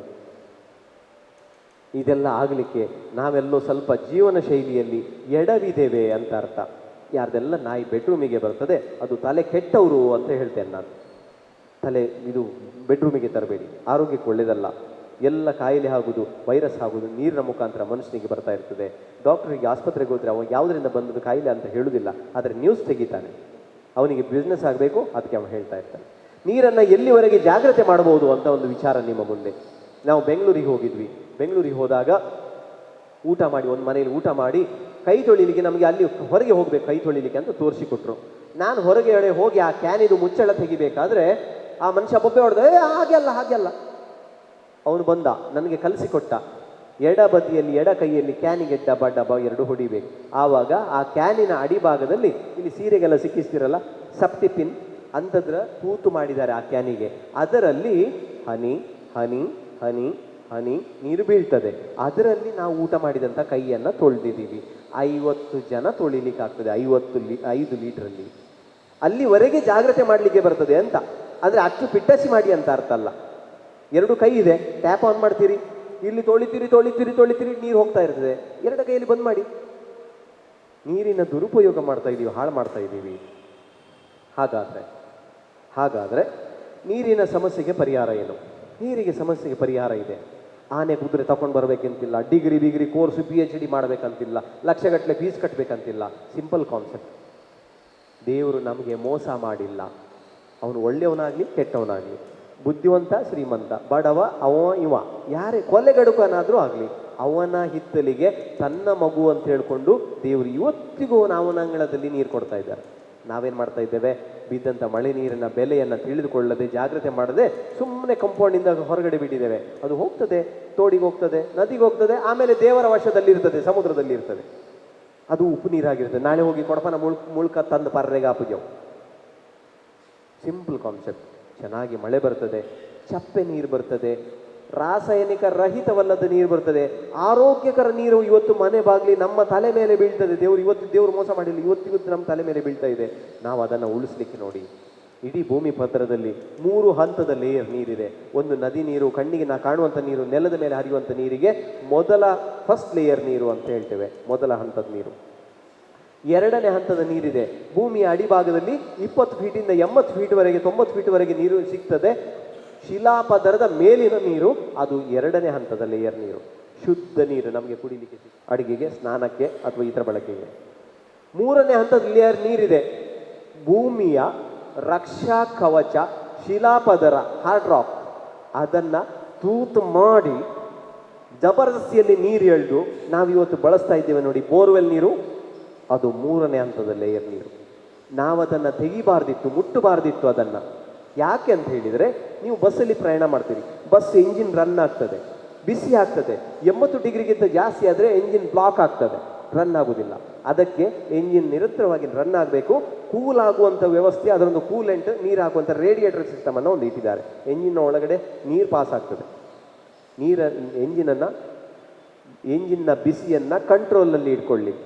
ಅದೇ ಮೆಥಡಲ್ಲಿ ಭೂಮಿಯ ಒಳಗಡೆ ಲಾವರಸ, ಜ್ವಾಲಾಮುಖಿ ಇದೆಲ್ಲ ಇರೋದ್ರಿಂದ ಭೂಮಿಯ ಉಷ್ಣತೆಯನ್ನು ಕಂಟ್ರೋಲಲ್ಲಿ ಇಟ್ಕೊಳ್ಳಿಕ್ಕೆ ಅದು ದೇವರು ಇಟ್ಟಂಥ, ಭದ್ರತೆಗೆ ಇಟ್ಟಂಥ ನೀರು. ಅದು ಕೂಡ ಶಿಲಾಪದರದ ಒಳಗಡೆ.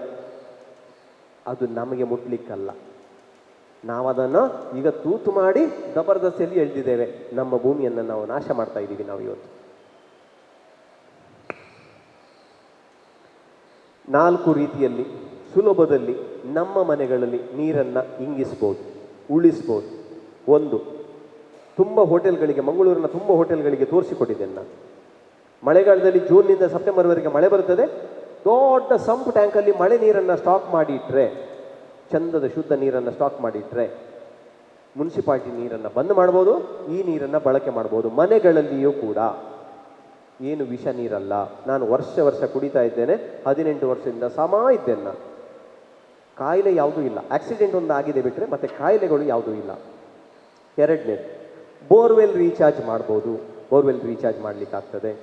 ಮೂರನೇದು, ಇಂಗುಗುಂಡಿ ಮಾಡಲಿಕ್ಕಾಗ್ತದೆ. ನಾಲ್ಕನೇದು, ನಿಮ್ಮ ಮನೆಯಲ್ಲಿ ಓಪನ್ ವೆಲ್ಸ್ ಇದ್ದರೆ, ಅದು ಘಟ್ಟದಲ್ಲಿರಲಿ ಅಥವಾ ನದಿಗೆ ಹತ್ರ ಇರಲಿ, ಬಾವಿ ನೀರನ್ನು ರೀಚಾರ್ಜ್ ಮಾಡಲಿಕ್ಕಾಗ್ತದೆ. ಹೊಸ ಮನೆಯನ್ನು ಕಟ್ತಾ ಇದ್ದೀರಿ, ಉಡುಪಿಯಲ್ಲಿ ಈಗಾಗಲೇ ಆರ್ಡರ್ ಆಗಿದೆ. ಸೆಂಥಿಲ್ ಹೇಳಿ, ನಿಮ್ಮ ಡಿ ಸಿ ಅವರು ಹೇಳಿದ್ದಾರೆ ಪರ್ಮನೆಂಟ್ ಮಾಡೋದು. ಇದು ಹೊಸ ಮನೆ ಕಟ್ಟಬೇಕಾದ್ರೆ ಇಂಗುಗುಂಡಿ ಅಥವಾ ಇದು ಇರಬೇಕಂತ ಹೇಳಿ. ಹೊಸ ಮನೆ ಕಟ್ಟಬೇಕಾದ್ರೆ ಈ ರೀತಿಯ ಸಂಪ್ ಟ್ಯಾಂಕನ್ನು ಈಗ ಮಾಡಿ ಇಡಿ. ಜೂನ್ ಮಳೆ ಬರ್ತದೆ, ಜುಲೈ ಆಗಸ್ಟ್ ಸೆಪ್ಟೆಂಬರ್ ಮಳೆ ಬರ್ತದೆ. ಸೆಪ್ಟೆಂಬರ್ ಅಕ್ಟೋಬರ್ ಮಳೆ ನೀರನ್ನು ಏನಾದರೂ ಸಂಪ್ ಟ್ಯಾಂಕಲ್ಲಿ ಸ್ಟಾಕ್ ಮಾಡಿ ಅದನ್ನು ಟೈಟ್ ಸೀಲ್ ಮಾಡಿದರೆ, ಉಪ್ಪಡ ಬರಣಿ ಟೈಟ್ ಸೀಲ್ ಮಲ್ಪೋತಿ, ಹಾಗೆ ಮಾಡಿದರೆ ಗಾಳಿ ಬೆಳಕು ಎರಡು ಹೋಗದೇ ಇದ್ದರೆ ಬರುವ ವರ್ಷದ ಏಪ್ರಿಲ್ ಮೇಗೆ ಆ ನೀರನ್ನು ಬಳಕೆ ಮಾಡಲಿಕ್ಕೆ ಆಗ್ತದೆ. ಹುಳಗಳು ಆಗೋದಿಲ್ಲ. ಕೆಲವರಿಗೆ ತಲೆಯಲ್ಲಿ ಉಂಟು, ಅದರಲ್ಲಿ ಹುಳ ಆಗ್ತದೆ. ಗಾಳಿ ಬೆಳಕು ಹೋಗದೇ ಇದ್ದರೆ ಹುಳ ಆಗುವುದಿಲ್ಲ. ಬಿಸ್ಲರಿ ವಾಟರ್ ನೋಡಿ, ಗಾಳಿ ಹೋಗುವುದಿಲ್ಲ, ಅದಕ್ಕೆ ಅದನ್ನು 6-7 ತಿಂಗಳು ಇಡ್ತಾರೆ ಅಂಗಡಿಯಲ್ಲಿ. ಒಂದು ಆಸ್ಟ್ರೇಲಿಯನ್ ಹೋಟೆಲ್, ಅದಕ್ಕೆ ಹೊರಗಿನಿಂದ ನಲ್ಲಿ ನೀರಿಲ್ಲ, ಡ್ಯಾಮ್ ನೀರಿಲ್ಲ, ಟ್ಯಾಪ್ ನೀರಿಲ್ಲ, ಇನ್ನು ಯಾವುದೇ ನೀರು ಹೊರಗಡೆಯಿಂದ ಇಲ್ಲ. ಮಳೆ ಬರ್ತದೆ, ಮಳೆ ಬರುವಂಥ ನೀರನ್ನು ಕಾಂಪೌಂಡಲ್ಲಿ ಎಷ್ಟು ನೀರು ಬೀಳ್ತದೆ ಅದಕ್ಕೆ ಒಂದು ಸಪ್ರೇಟ್ ಟ್ಯಾಂಕು, ಮಾಡಿನ ಮೇಲೆ ಏನು ಬೀಳ್ತದೆ ಅದಕ್ಕೆ ಸಪ್ರೇಟ್ ಟ್ಯಾಂಕನ್ನು ಅವರು ನೆಲದ ಅಡಿ ಭಾಗದಲ್ಲಿ ಮಾಡಿದ್ದಾರೆ. ಇಡೀ ವರ್ಷ ಚೆನ್ನಾಗಿ ಹೋಟೆಲ್ ನಡೀತದೆ. ನೋಡಿ ಎಷ್ಟು ಚೆಂದ ಪೇಂಟ್ ಇದೆ, ಅದಕ್ಕೆ ಬಿಸ್ನೆಸ್ ನಡೀತದೆ. ಇದು 1ನೇ ಮಹಡಿ, ಇದು 2ನೇ ಮಹಡಿ. ನೆಲ ಮಹಡಿಯಲ್ಲಿ ನೀರನ್ನು ಸ್ಟಾಕ್ ಮಾಡಿ ಇಟ್ಟಿದ್ದಾರೆ. ಇನ್ನು ಮುಂದೆ ಮನುಷ್ಯನಿಗೆ ದೇವರು ಕೊಟ್ಟಂಥ ನೀರನ್ನು ಉಳಿಸಬೇಕು ಅಂತ ಹೇಳಿ ಪಾಠ ಮಾಡಿದಾಗ ಅಥವಾ ಪರಿಸ್ಥಿತಿ ಎದುರಾದಾಗ ಇನ್ನೂ ಮನುಷ್ಯನಿಗೆ ಭಾಷೆ ಬರದಿದ್ದರೆ ಸರ್ಕಾರ ಏನು ಮಾಡ್ತದೆ, ಹೊಸ ಮನೆ ಕಟ್ಟುವಾಗ ನೆಲದ ಅಡಿಭಾಗದಲ್ಲಿ ಮೊದಲು ನೀರಿನ ಸ್ಟಾಕಿಗೆ ಒಂದು ಟ್ಯಾಂಕ್ ಮಾಡಿ ಆಮೇಲೆ ಬನ್ನಿ ನಿಮಗೆ ಮನೆ ಕಟ್ಟಲಿಕ್ಕೆ ಪರ್ಮಿಷನ್ ಕೊಡ್ತೇವೆ ಅಂತ ಬರ್ತದೆ. ಅದಕ್ಕೇನು ಮಾಡಿ, ಸ್ವಲ್ಪ ಸೀರಿಯಸ್ ಆಗಿ ತಗೊಳ್ಳಿ, ಗಂಭೀರವಾಗಿ ತೆಗೆದುಕೊಳ್ಳಿ. ಸುಮ್ಮನೆ ಹಗುರವಾಗಿ ಏನೋ ಫಾದರ್ ಮಾಡಿದ್ದಾರೆ, ಇವನ ಎಂಥದ್ದು ಒದ್ರಕೊಂಡು ಹೋದ. ದಯಮಾಡಿ, ನಾವು ಕ್ರಿಶ್ಚಿಯನ್ ಧರ್ಮದವರು, ಸಮಾಜಕ್ಕೆ ತುಂಬ ಕೊಡುಗೆಗಳನ್ನು ಕೊಟ್ಟಿದ್ದೇವೆ, ಕಲಿಸಿದ್ದೇವೆ. ಇದನ್ನು ಕೂಡ ಕಲಿಸಿ, ಇದನ್ನು ಕೂಡ ಆರಂಭ ಮಾಡಿ. ಏನೋ ಬಿಷಪ್ರುಗಳು ಏನೋ ಒಳ್ಳೆ ಕೆಲಸಕ್ಕೆ ಇಳಿದಿದ್ದಾರೆ, ಎಲ್ಲರೂ ಸಹಕಾರ ಕೊಡಿ. ಸುಮ್ಮನೆ ಒಳ್ಳೆ ಚಂದ ಮಳೆ ಬರ್ತದೆ, ಅದು ಧಾರಾಳ ಮಳೆ ಬರ್ತದೆ, ಉಚಿತ ಮಳೆ ಬರ್ತದೆ, ಫ್ರೀ ಸ್ಟಾಕ್ ಮಾಡಿ, ಸಂಪ್ ಮಾಡಿ, ಬಳಸ್ಕೊಳ್ಳಿ. ಕಂಪನಿ ಫಿಲ್ಟರ್ಸ್ ಬರ್ತದೆ, ಅದನ್ನು ಬೇಕಾದರೆ ಯಾರಿಗೆ ಪುರ್ಸೋತುಂಟು, ಕಷ್ಟ ಇಲ್ಲ ಮಾಡಲಿಕ್ಕೆ, ತುಂಬ ವರ್ಷ ಇಡೀ ಕ್ಲೀನ್ ಮಾಡಲಿಕ್ಕೆ ಪುರ್ಸೋತುಂಟು ಅಂಥವರೆಲ್ಲ ಕಂಪನಿ ಫಿಲ್ಟರ್ಸ್ ಮಾಡ್ಬೋದು. ಅಥವಾ ಇಂಥ ಮನೆಗಳಿದ್ದರೆ ಅದಕ್ಕೆ ಟ್ಯಾರೆಸ್ ಮೇಲೆ ಇದು ಮಾಡಿದರೆ ಅದಕ್ಕೆಲ್ಲ ದಂಬೆ ಕೊಟ್ಟುಕೊಂಡು ಬಾವಿ ಹತ್ರ ತಂದು ಈ ಹಳದಿ ಟ್ಯಾಂಕಲ್ಲಿ, ಹಳದಿಯೇ ಟ್ಯಾಂಕ್ ಬೇಕಂತಿಲ್ಲ, 1,000 square feet area, catchment area ಇದ್ದರೆ 2, 3, 4, 5, 6, 7, 8 ಇದು 8,000 ಸ್ಕ್ವೇರ್ ಫೀಟ್ ಹತ್ರ ಬರ್ಬೋದು. ಇದು ಕ್ಯಾಚ್ಮೆಂಟ್ ಏರಿಯಾ ಅಂತ ಹೇಳ್ತಾರೆ ಮಾಡಿಗೆ. ಅಷ್ಟು 1,000 ಸ್ಕ್ವೇರ್ ಫೀಟ್ ಕ್ಯಾಚ್ಮೆಂಟ್ ಏರಿಯಾ ನಿಮ್ಮ ಮನೆ ಇದ್ದರೆ 500 ಲೀಟರ್ ಟ್ಯಾಂಕ್ ಸಾಕು. ಆ ಟ್ಯಾಂಕಿನ ಒಳಗಡೆ ಈ ರೀತಿ ಹಾಕಬೇಕು. ಮುಕ್ಕಾಲು ಪಾಲಲ್ಲ, ಅರ್ಧ ಪಾಲಿಗೆ ಮೇಂಟೈನ್ ಮಾಡಬೇಕು. ಸಣ್ಣ ಜಲ್ಲಿ ಕೆಳಗಡೆ, ದೊಡ್ಡ ಜಲ್ಲಿ ಮೇಲೆ, ಬೇಬಿ ಜಲ್ಲಿ, ಚಿಪ್ಸ್ ಜಲ್ಲಿ ಮೇಲೆ. ಹೊಯ್ಗೆ ಹಾಕಬೇಡಿ, ಹೊಯ್ಗೆ ಹಾಕಿದರೆ ಸೀದ ಬಾವಿಗೆ ಹೋಗ್ತದೆ ನೀರಿನ ಸಮೇತ. ಹೊಯ್ಗೆ ಹಾಕಬೇಡಿ, ಚಿಪ್ಸ್ ಸಮೇತ. ಆಮೇಲೆ ಪೈಪ್ ನೀರನ್ನು, ಮಾಡಿನ ನೀರನ್ನು ಮೇಲಿಂದ ಬಂದು ಆ ಟ್ಯಾಂಕಿನ ಒಳಗಡೆ ಬಿಡಿ. ಅದು ಜಲ್ಲಿ ಮೂಲಕ ಪಾಸಾಗಿ ಕೆಳಗಡೆ ಪೈಪಿನಿಂದ ಸೀದ ನೇರ ಬಾವಿಗೆ ಹೋಗ್ತದೆ. ಆದರೆ ಟ್ಯಾಂಕಿನ ಒಳಗಡೆ ಮೇಲ್ಭಾಗದಲ್ಲಿ ಸ್ಪಾಂಜನ್ನು 2 ಇಂಚ್, 3 ಇಂಚ್, 4 ಇಂಚ್ ಬರ್ತದೆ. ಅಷ್ಟು ದಬ್ಬಟ ಸ್ಪಾಂಜ್, ಎಲ್ಲಿ ನಮ್ಮ ಮನೆಗಳಲ್ಲಿ ಕುಷನಲ್ಲಿ ಕೂತ್ಕೊಳ್ತೀವಲ್ಲ ಅದರ ಒಳಗಡೆ ಸ್ಪಾಂಜ್ ಬರ್ತದೆ. ಅಂಥ ಸ್ಪಾಂಜನ್ನು ಶಾಪಿಂದ ತೆಗೆದುಕೊಳ್ಳಿ. ಟ್ಯಾಂಕಿನ ಸುತ್ತಳತೆ ಎಷ್ಟು ಉಂಟು ಅಂತ ನೋಡಿ, ಅದರ ಸುತ್ತಳಿಗಿಂತ ಓವರ್ ಸೈಜ್ ಕಟ್ ಮಾಡಿ ಟ್ಯಾಂಕಿನ ಒಳಗಡೆ ಹಾಕಿ ಚೆನ್ನಾಗಿ ಮಲಗಿಸಿ ಒಳಗಡೆ ಎಲ್ಲ ಜಲ್ಲಿಯ ಮೇಲೆ. ಆವಾಗ ಏನಾಗುತ್ತೆ, ಟ್ಯಾರೆಸ್ ಮೇಲೆ ಏನಾದರೂ ಕಸ ಕಡ್ಡಿ ಪಾಚಿ ಸಣ್ಣ ಸಣ್ಣ ಹುಳಗಳು ಎಂತಾದರೂ ಇದ್ದರೂ ಕೂಡ ಈ ಸ್ಪಾಂಜಿನ ಮೇಲೆ ಸ್ಟಾಕ್ ಆಗ್ತದೆ. ಒಳಗಡೆ ಪಾಸ್ ಆಗಲಿಕ್ಕೆ ಬಿಡೋದಿಲ್ಲ, ಕೇವಲ ನೀರು ಮಾತ್ರ ಇಳೀತದೆ. ಆಮೇಲೆ ಕಲ್ಲಿನ ಮೂಲಕ ಎಲ್ಲ ಪಾಸ್ ಆಗುವಾಗ ಚಪ್ಪೆ ನೀರಿಗೆ ಶಿಲೆಯನ್ನು ಪಾಸಾಗಿ ಹೋಗುವಾಗ ಅದಕ್ಕೆ ಆಮ್ಲಜನಕ ಮಿಕ್ಸ್ ಆಗ್ತದೆ. ಆಮೇಲೆ ಅದು ನಿಧಾನವಾಗಿ ಬಾವಿಗೆ ಹೋಗಿ ಇಳಿತದೆ. ಎಲ್ಲ ರೀತಿ ಹೀಗೆ ಪೈಪನ್ನು ಕನೆಕ್ಷನ್ ಮಾಡಿ ಆಮೇಲೆ ಬಾವಿಗೆ ಬಿಡಬೇಕು. ಆದರೆ ನಿಮ್ಮ ಬಾವಿ ಮಣ್ಣಿನ ಗೋಡೆಯ ಬಾವಿ ಆದರೆ ಈ ಥರ ಮೇಲ್ಗಡೆಯಿಂದ ಪೈಪನ್ನು ಬಿಡಬಾರದು. ಏನಾಗುತ್ತೆ, ನೀರು ಬೀಳುವಂಥ ಸಂದರ್ಭದಲ್ಲಿ ಮಣ್ಣೆಲ್ಲ ಒದ್ದೆ ಆಗ್ತದೆ. ನೀರು ಬಿದ್ದು ಬಿದ್ದು ಬಿದ್ದು ಮಣ್ಣು ಜರಿತದೆ. ಬಾವಿಯ ಒಳಗಡೆ ಮಣ್ಣು ಶೇಖರಣೆ ಆಗ್ತದೆ. ನೀರು ಬಂದು ಬಾವಿಯಲ್ಲಿ ಸೇರುವಂಥ ಉಜದ ಕಣ್ಣುಗಳು ಮುಚ್ಚಲ್ಪಡ್ತವೆ, ಕೆಸರು ತುಂಬುತ್ತದೆ. ಅದಕ್ಕೆ ಪೈಪ್ ಮೇಲಿಂದ ಹೀಗೆ ಬಿಡುವುದಲ್ಲ, ಪೈಪನ್ನು ಕೆಳವರೆಗೆ ತೆಗೆದುಕೊಂಡು ಹೋಗಿ ಬಾವಿಯ ತಳಭಾಗದಲ್ಲಿ ಸ್ವಲ್ಪ ಮೇಲೆ 3 ಫೀಟ್ ಎತ್ತರಕ್ಕೆ ಕೆಳಗೆ ಬಂದಂಥ ಪೈಪನ್ನು ಯೂಟರ್ನ್ ಮಾಡಿ ತಿರುಗಿಸಿ ಮೇಲ್ಮುಖವಾಗಿ ಇಡಬೇಕು. ಯೂಟರ್ನ್ ಮಾಡಿ ಮೇಲ್ಮುಖ ಇಡದಿದ್ರೆ ಕೇವಲ ಹೀಗೆ ಇಟ್ಟರೆ ನೀರು ಬಿದ್ದಂಥ ಫೋರ್ಸಿಗೆ ಕೆಸರಾಗ್ತದೆ, ಮಣ್ಣು ಹಾಳಾಗ್ತದೆ. ಅದಕ್ಕೆ ಮೇಲ್ಮುಖವಾಗಿ ತಿರುಗಿಸಿದರೆ ಮಣ್ಣು ಕೆಸರಾಗುವುದಿಲ್ಲ, ಚಂದ ಮಾಡಿ ಉಳಿತದೆ. ತುಂಬ ಆಫೀಸರ್ ನಿಮ್ಮ ಮಂಗಳೂರಲ್ಲಿ ಸಾಧಾರಣ 1,000 ಮೇಲೆ ಮಾಡಿಕೊಟ್ಟಿದ್ದೇನೆ, ನಾನು ತೋರಿಸಿಕೊಟ್ಟಿದ್ದೇನೆ.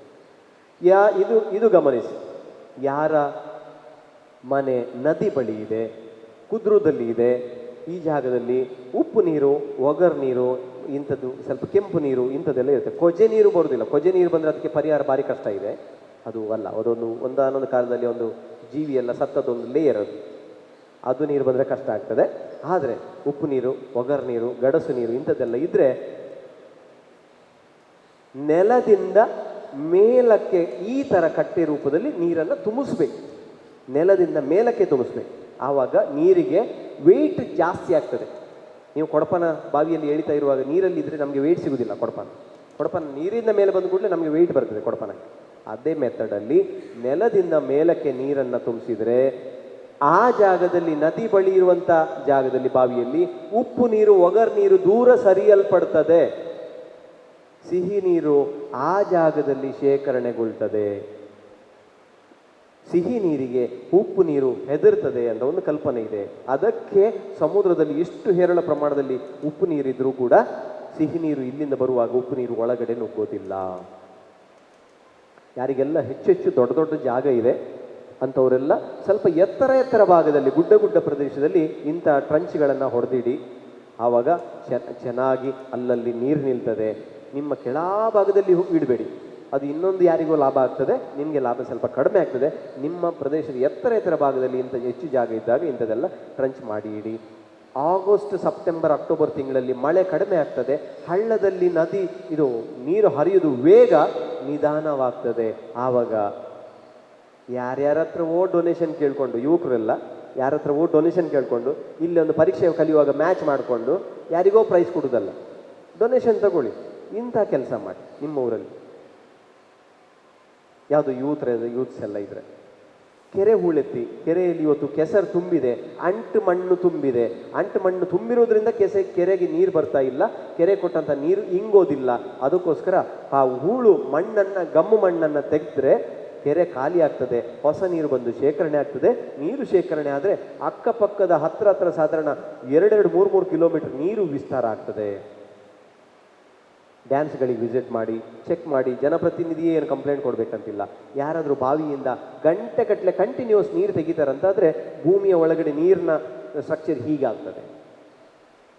ಪಕ್ಕದವರಿಗೆ ನೀರು ಇರ್ತದೆ, ನಿಮ್ಗೆ ನೀರು ಇರೋದಿಲ್ಲ. ಅದರಿಂದ ನೀರು ತೆಗೆಯುವಂಥ ಸಿಸ್ಟಮ್ ಹೇಗಂತ ಹೇಳಿದರೆ, ಏನು ತೋಟಕ್ಕೆ ಬಿಡ್ತೀರಿ, ಒಂದು 1/4 ಗಂಟೆ ತೆಗಿರಿ, ಒಂದು ಅರ್ಧ ಗಂಟೆ ರೆಸ್ಟ್ ಕೊಡಿ, ಇನ್ನೊಂದು 1/4 ಗಂಟೆ ತೆಗಿರಿ, ಅರ್ಧ ಗಂಟೆ ರೆಸ್ಟ್ ಕೊಡಿ, ಒಳ್ಳೆ ನೀರು ಬರ್ತದೆ. ನದಿ ಬಳಿಯಲ್ಲಿ ಈ ಥರ ಹೆವಿ ನೀರು ತೆಗೆದು ಕೂಡಲೇ ಸಮುದ್ರದ ನೀರು, ಉಪ್ಪು ನೀರು ಬೇಗ ಎಳೆದುಕೊಳ್ತದೆ. ಅದರ ನೀರು ನೆಲದಿಂದ ತೆಗೆಯುವಾಗ ಸ್ವಲ್ಪ ಜಾಗ್ರತೆ ಮಾಡಿ. ತೀರ್ಥಹಳ್ಳಿಯಲ್ಲಿ ಕೂಡ ಹೀಗೆ ಮಾಡಿದ್ದೀವಿ. ಎಲ್ಲ ತೋಟದ ನೀರನ್ನು ಒಂದು ಬಾವಿ ಕೊಟ್ಟಿತ್ತು. ಬಾವಿಯಲ್ಲಿ ಮೊನ್ನೆ ಮೇ 31 ತಾರೀಕಿಗೆ ಕೇವಲ 9 ಫೀಟ್ ಆಳದಲ್ಲಿಯೇ ನೀರಿನ ಮಟ್ಟ ಇತ್ತು. ಜಲಮರುಪೂರ್ಣ ಮಾಡಿದಂಥ ಬಾವಿ, 32 ಫೀಟ್ ಆಳದ ಬಾವಿ. ನಮಗೆ ನೀರಿತ್ತು 9 ಫೀಟ್ ಮೇಲಕ್ಕೆ. ಸಮುದ್ರದಲ್ಲಿ, ನದಿಯಲ್ಲಿ ಇಂಥ ಕಲ್ಲು ಬಂಡೆಗಳಿಗೆ ಕ್ರ್ಯಾಕ್ಸ್ ಇರ್ತದೆ. ಆ ಕ್ರ್ಯಾಕ್ಸ್ಗಳ ಮೂಲಕ ನೀರು ಹಾದು ಭೂಮಿಯ ತಳಭಾಗದಲ್ಲಿ ಸೇರ್ತದೆ. ಇಲ್ಲಿ ಈ ಚಿತ್ರದಲ್ಲಿ ಎಲ್ಲಿ ನೀಲಿ ಕಾಣ್ತದೆ ಅದು ಸಮುದ್ರದ ನೀರು, ಉಪ್ಪು ನೀರು.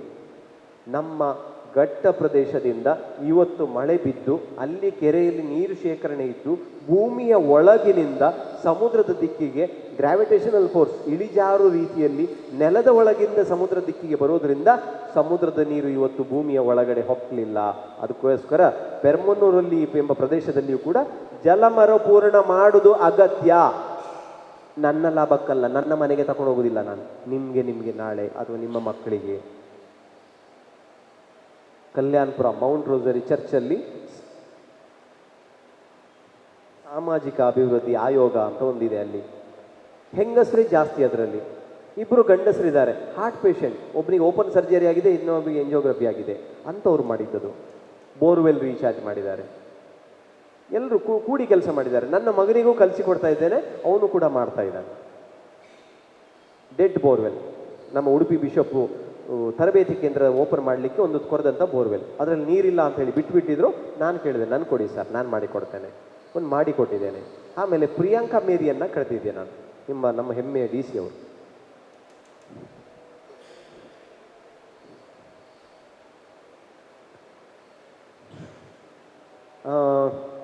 ಪ್ರೋಗ್ರಾಮಿಗೆ ಕರೆದಾಗ, ನಿಮ್ಮ ಫಾದರ್ ಕರೆದಾಗೆ ತರಬೇತಿಯ ಸಹ ಉದಾಕ್ ಮಾಯತ ಸಹ ಏಯ ಹಾಗೆ ಕರೆದದ್ದಲ್ಲ ನಾನು. ನನಗೆ ಗೊತ್ತಿತ್ತು ಎಷ್ಟು ಜನ ಬರ್ತಾರೆ, ಯಾಕೆ ಬರ್ತಾರೆ, ಎಷ್ಟು ಜನ ಬರುವುದಿಲ್ಲ ಅಂತ ಗೊತ್ತಿತ್ತು. ನಾವೇನು ಮಾಡಿದ್ದು ಗೊತ್ತಾ, ಪ್ರಿಯಾಂಕಾ ಮೇರಿ ಮೇಡಮ್ ಇನೋಗ್ರೇಷನಿಗೆ ಬರ್ತಾರೆ, ಊಟ ಉಂಟು ಮಧ್ಯಾಹ್ನ ಬನ್ನಿ ಅಂತ ಕರೆದದ್ದು. 980 ಜನ ನನ್ನ ಸಿಂಗಲ್ ಹೋರಾಟದಲ್ಲಿ, ಸಿಂಗಲ್ ಕಂಡಕ್ಟೆಡ್ ಪ್ರೋಗ್ರಾಮಲ್ಲಿ 980 ಜನ ಇವತ್ತಿಗೂ ನನ್ನ ಹತ್ರ ರಿಜಿಸ್ಟರ್ಡ್ ಇದೆ. ಮೇ 5ನೇ ತಾರೀಕಿಗೆ ಮಾಡಿದ್ದು ನಾವು. ಇಷ್ಟು ಜನ ಬಂದಿದ್ದಾರೆ. ಅದು ಪ್ರಿಯಾಂಕಾ ಮೇರಿ ಮೇಡಮನ್ನು ನೋಡ್ಲಿಕ್ಕೆ ಬಂದದ್ದು ಅಥವಾ ಯಾವುದಕ್ಕೆ ಬಂದದ್ದು ನಂಗೆ ಗೊತ್ತಿಲ್ಲ. ಬಂದಿದ್ದಾರೆ ಇಷ್ಟೇ, ಉಪವಾಸ ಹಾಕಲಿಲ್ಲ. ಆದರೆ ಒಂದು ಟ್ರಿಕ್ಸ್ ಮಾಡಿದ್ದೆ ನಾನು. 11 ಗಂಟೆ ಕೇಟ್ರಿಂಗ್ನವರಿಗೆ ಒಳಗೆ ಬರಲಿಕ್ಕೆ ಹೇಳಿದ್ದೆ. 11 ಗಂಟೆಗೆ ನಿಗುಲು ಮಾತ್ರ ಸೌಂಡ್ ಮಲ್ಪೇರಿಗೆ ಬಾಜನದ ಒಂಚೂರು ತಿರ್ತು ಮಾಡು, ಒಂದು ಲೋಟ ತಿರ್ತು ಮಾಡೋಡು, ಬಿರಿಯಾನಿ ಒಂಜೆ ಪಸತ್ತು ಓಪನ್ ಮಲ್ದಿಲೆ ಅಂತ ಹೇಳಿದ್ದು. ಅವನು ಹಾಗೆ ಮಾಡಿದ. ಬಿರಿಯಾನಿ ತಂದದ್ದು ಒಂದೇ, ಅದು ಒಳ್ಳೆ ಸ್ಮೆಲ್ ಹೊಡಿತಾ ಇಲ್ಲ. ಜನ ಎಲ್ಲ 1 ಗಂಟೆವರೆಗೆ ಕೂತ್ಕೊಂಡಿದ್ರು. ಸಾರಿ, ನೀವು ಅಂಥವರಲ್ಲ, ಹಾಗೆ ಮಾಡಿದ್ದು. ಇಲ್ಲದಿದ್ರೆ ಜನ ಕೂತ್ಕೊಳ್ಳೋದಿಲ್ಲ. ಇದೆಲ್ಲ ಟ್ರಿಕ್ಸ್ ಯೂಸ್ ಮಾಡಿ ಕೊನೆ 9 ಗಂಟೆಯಿಂದ 1 ಗಂಟೆವರೆಗೆ ಜನ ಕೂರಿಸಿಟ್ಟಿದ್ದೆ ನಾನು. ಇದು ಕಾನ್ಸೆಪ್ಟ್ ನೋಡಿ, ತುಂಬ ಚಂದ ಕಾನ್ಸೆಪ್ಟ್ ಇದು. ಪಾರ್ಟಿ ಹೋಸ್ರೆ ಬಾಬಾ, ಬ್ಯಾಕ್. ಇದು ಡೆಡ್ ಬೋರ್ವೆಲ್, ಅದಕ್ಕೆ ರೀಚಾರ್ಜ್ ಮಾಡಿದ್ದೇವೆ. ಹೀಗೆ ಚರ್ಚಿನ ಕ್ಯಾಂಪಸ್ ಕ್ಯಾಚ್ಮೆಂಟ್ ಏರಿಯಾದ ನೀರೆಲ್ಲ ತಂದದಕ್ಕೆ ಕೊಡ್ತಾ ಇದ್ದೇವೆ. ಇವತ್ತಿನವರೆಗೂ ಓವರ್ಫ್ಲೋ ಆಗಲಿಲ್ಲ. ಪಾತಾಳದಲ್ಲಿ ತುಂಬ್ತಾ ಇದೆ. ಮಳೆ ಬರುವಾಗ ಊರಿನ ಜನರೆಲ್ಲ ಮನೆ ಒಳಗಡೆ ಇದ್ರೆ ನಾನು ಕೊಡೆ ಹಿಡ್ಕೊಂಡು ಓಡಿ ಬರುದಿತ್ತು. ರಾತ್ರಿ 12 ಗಂಟೆಗೆಲ್ಲ ಓಡಿ ಬರುದಿತ್ತು. ನೀರೆಲ್ಲಿಯಾದ್ರೂ ಪೈಪ್ ಎಲ್ಲಿಯಾದ್ರೂ ಹೊರಗಡೆ ಬಿದ್ದಿದೆಯೋ ಅಂತ ನೋಡ್ಲಿಕ್ಕೆ. ಒಬ್ಬನೇ ಕೂತ್ಕೊಂಡು ಕೂಗ್ತಾ ಇದ್ದೆ ನಾನು ಖುಷಿಯಲ್ಲಿ. ತಡೀಲಿಕ್ಕೆ ಆಗ್ತಾ ಇರಲಿಲ್ಲ, ಅಷ್ಟು ಖುಷಿ ಆಗ್ತಾ ಇತ್ತು. ನೀರಿಲ್ಲ. ಈ ವರ್ಷದ ಮೇ ತಿಂಗಳಲ್ಲಿ ನನ್ನ ನೇಜರ್ ಅಂದರೆ ಈ ಬೋರ್ವೆಲ್ ರೀಚಾರ್ಜ್ ನನ್ನ ಮನೆ ಹತ್ರನೇ ಇದೆ. ನನ್ನ ಮನೆಯ ಹತ್ತಿರ ಬಾವಿಯಲ್ಲಿ 8, 9 ಫೀಟ್ ನೀರು. ಮೇ 31 ತಾರೀಕಿಗೆ ನೀವು ಮಾಡಿ, ಆಗತ್ತೆ. ಹೀಗೆ ಮಾಡಿದರೆ ಶಿಲಾಪದರದ ಮೇಲೆ ಅಂದರೆ ಪಾದೆಗಲ್ಲಿನ ಮೇಲೆ ಭಾಗದಲ್ಲಿ ನೀರೆಲ್ಲ ತುಂಬುತ್ತದೆ. ಮುಖರಸ್ರೆ ಬಾಬಾ, ನೀರೆಲ್ಲ ಬಾವಿ ಮಟ್ಟದಲ್ಲೆಲ್ಲ ತುಂಬುತ್ತದೆ. ವೆಯ್ಟ್ ಫಾಸ್ಟ್ ಅನೇಕ ನೋಡಿ, ಇದೇ ಬೋರ್ವೆಲ್ 2 ಎಕರೆ ಜಮೀನು ನೀರು ಎಲ್ಲ ಕೊಡ್ತಾ ಇದೆ. ಬೆಂಗಳೂರು ಕರ್ನಾಟಕ ಸರ್ಕಾರದಲ್ಲಿ ಮುಖ್ಯಮಂತ್ರಿಯವರು ಸಿದ್ದರಾಮಯ್ಯ ಅವರು ಗಮನಿಸಿದ್ದಾರೆ, ನನಗೆ ಕರೆದಿದ್ದಾರೆ. ನಾವು ಹೆಮ್ಮೆ ಪಡಬೇಕು. ನನಗೆಲ್ಲ ಒಂದು ಕ್ರಿಶ್ಚಿಯನ್ ಜನರಿಗೆ, ಅಲ್ಲೊಂದು ಸರ್ಕಾರಿ ಜನರಿಗೆ ತರಬೇತಿ ಕೊಡ್ಲಿಕ್ಕೆ ಕಲಿತಿದ್ದಾರೆ. ನಿಮಗೆಲ್ಲ ಗೊತ್ತಿರಬೇಕು, ನಾನು ಬಸ್ ಡ್ರೈವರ್. ಇಷ್ಟು ಜನರಿಗೆ ಇದೆಲ್ಲ ಗೊತ್ತಿಲ್ಲ. ಬೋರ್ವೆಲ್ ರೀಚಾರ್ಜ್ ಹೆರ್ಗದಲ್ಲಿ ಬೋರ್ವೆಲ್ ರೀಚಾರ್ಜ್ ಮಾಡಿದ್ದೇವೆ, ನೀರಿರಲಿಲ್ಲ. ಶಂಕರ್ಪುರದಲ್ಲಿ ಮಾಡಿದ್ದೇವೆ, ನೀರಿರಲಿಲ್ಲ. ಇದು 25 ವರ್ಷ ಬಾಳಿಕೆ ಬರ್ತದೆ. ಬೋರ್ವೆಲ್ಗೆ ಈ ಥರ ನೀರು ಕೊಟ್ಟರೆ ಸುಮ್ಮನೆ ನದಿಗೆ ಹೋಗಿ ಸಮುದ್ರಕ್ಕೆ ಹೋಗಿ ಹಾಳಾಗುವಂಥ ನೀರು ನಮ್ಮ ಮನೆಯ ಭೂಗರ್ಭದಲ್ಲಿ, ನಮ್ಮ ಮನೆಯ ಪೂರ್ವದಲ್ಲಿ ಶೇಖರಣೆಗೊಳ್ತದೆ. ಅದಕ್ಕೆ ಚೆನ್ನಾಗಿ ಒಂದು ಸ್ವಲ್ಪ ಮುಚ್ಚಳ ಮಾಡಿ, ಇಲ್ಲಿದ್ರೆ ಪೊಲೀಸರು ಅವರ ಸ್ಟೈಲೆಲ್ಲ ಸ್ವಲ್ಪ ಬೇರೆ ಅವರು ಮಾಡಿದ್ದಾರೆ.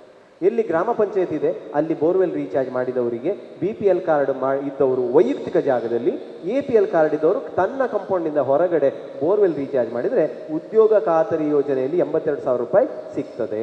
ಅಥವಾ ತೋಟಗಾರಿಕೆ ಇಲಾಖೆಯ ಕೃಷಿ ಇಲಾಖೆಯಲ್ಲಿ ಕೃಷಿ ಹೊಂಡ ಅಂತೇಳಿ ನೀವು ಮಾಡುವಂಥ ಹೊಂಡದ ಗಾತ್ರದ ಮೇಲೆ ನಿಮಗೆ ಉಚಿತವಾಗಿ ದುಡ್ಡು ಸಿಗ್ತದೆ.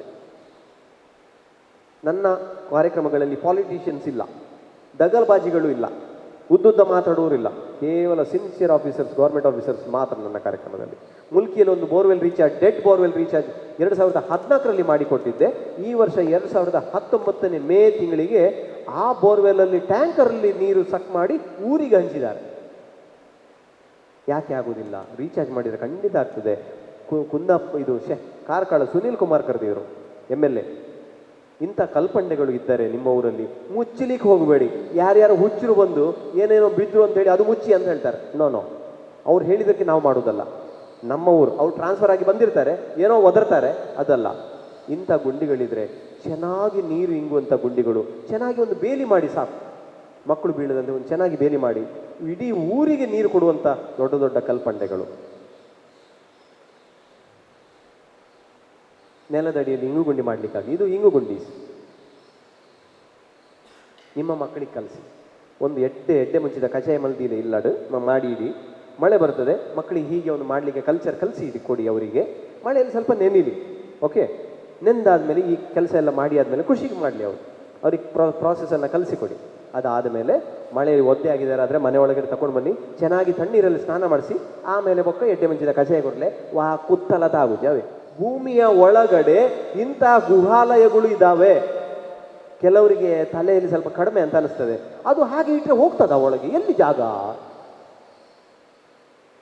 ಇವ್ರು ನೋಡಿದ್ದಾರೆ ಒಳಗೋಗಿ ಭೂಮಿಯ ಒಳಗಡೆ, ಅಂಥವ್ರು ಇದ್ದಾರೆ, ಸ್ಪೆಷಲಿ ನಮ್ಮದ್ರಲ್ಲೇ.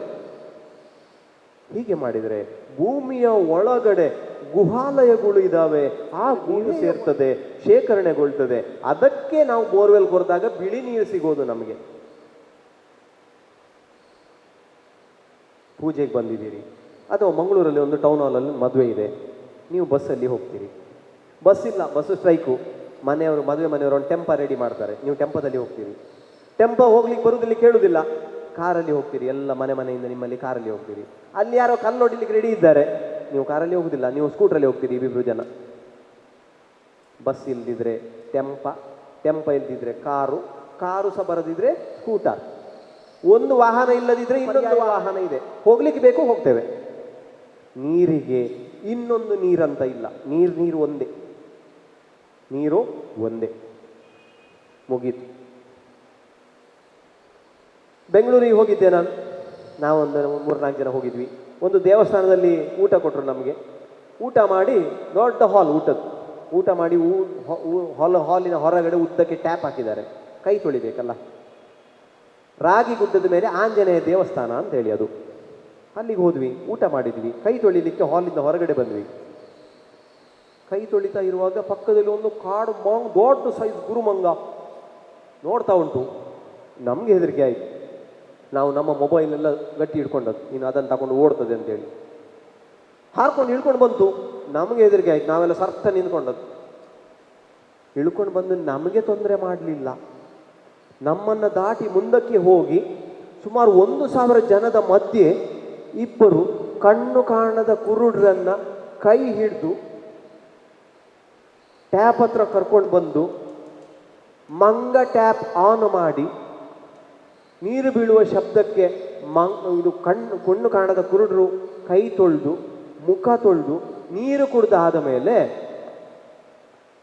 ಮಂಗ ಟ್ಯಾಪ್ ಆಫ್ ಮಾಡಿ ಮರದ ಮೇಲೆ ಹೋಗಿ ಕುಂಡಿತುಕೊಂಡಿತ್ತು. ಆ ಮಂಗನಿಗೆ ಒಂದು ಬುದ್ಧಿ ಉಂಟಂತಾದರೆ ನಾವ್ಯಾರು?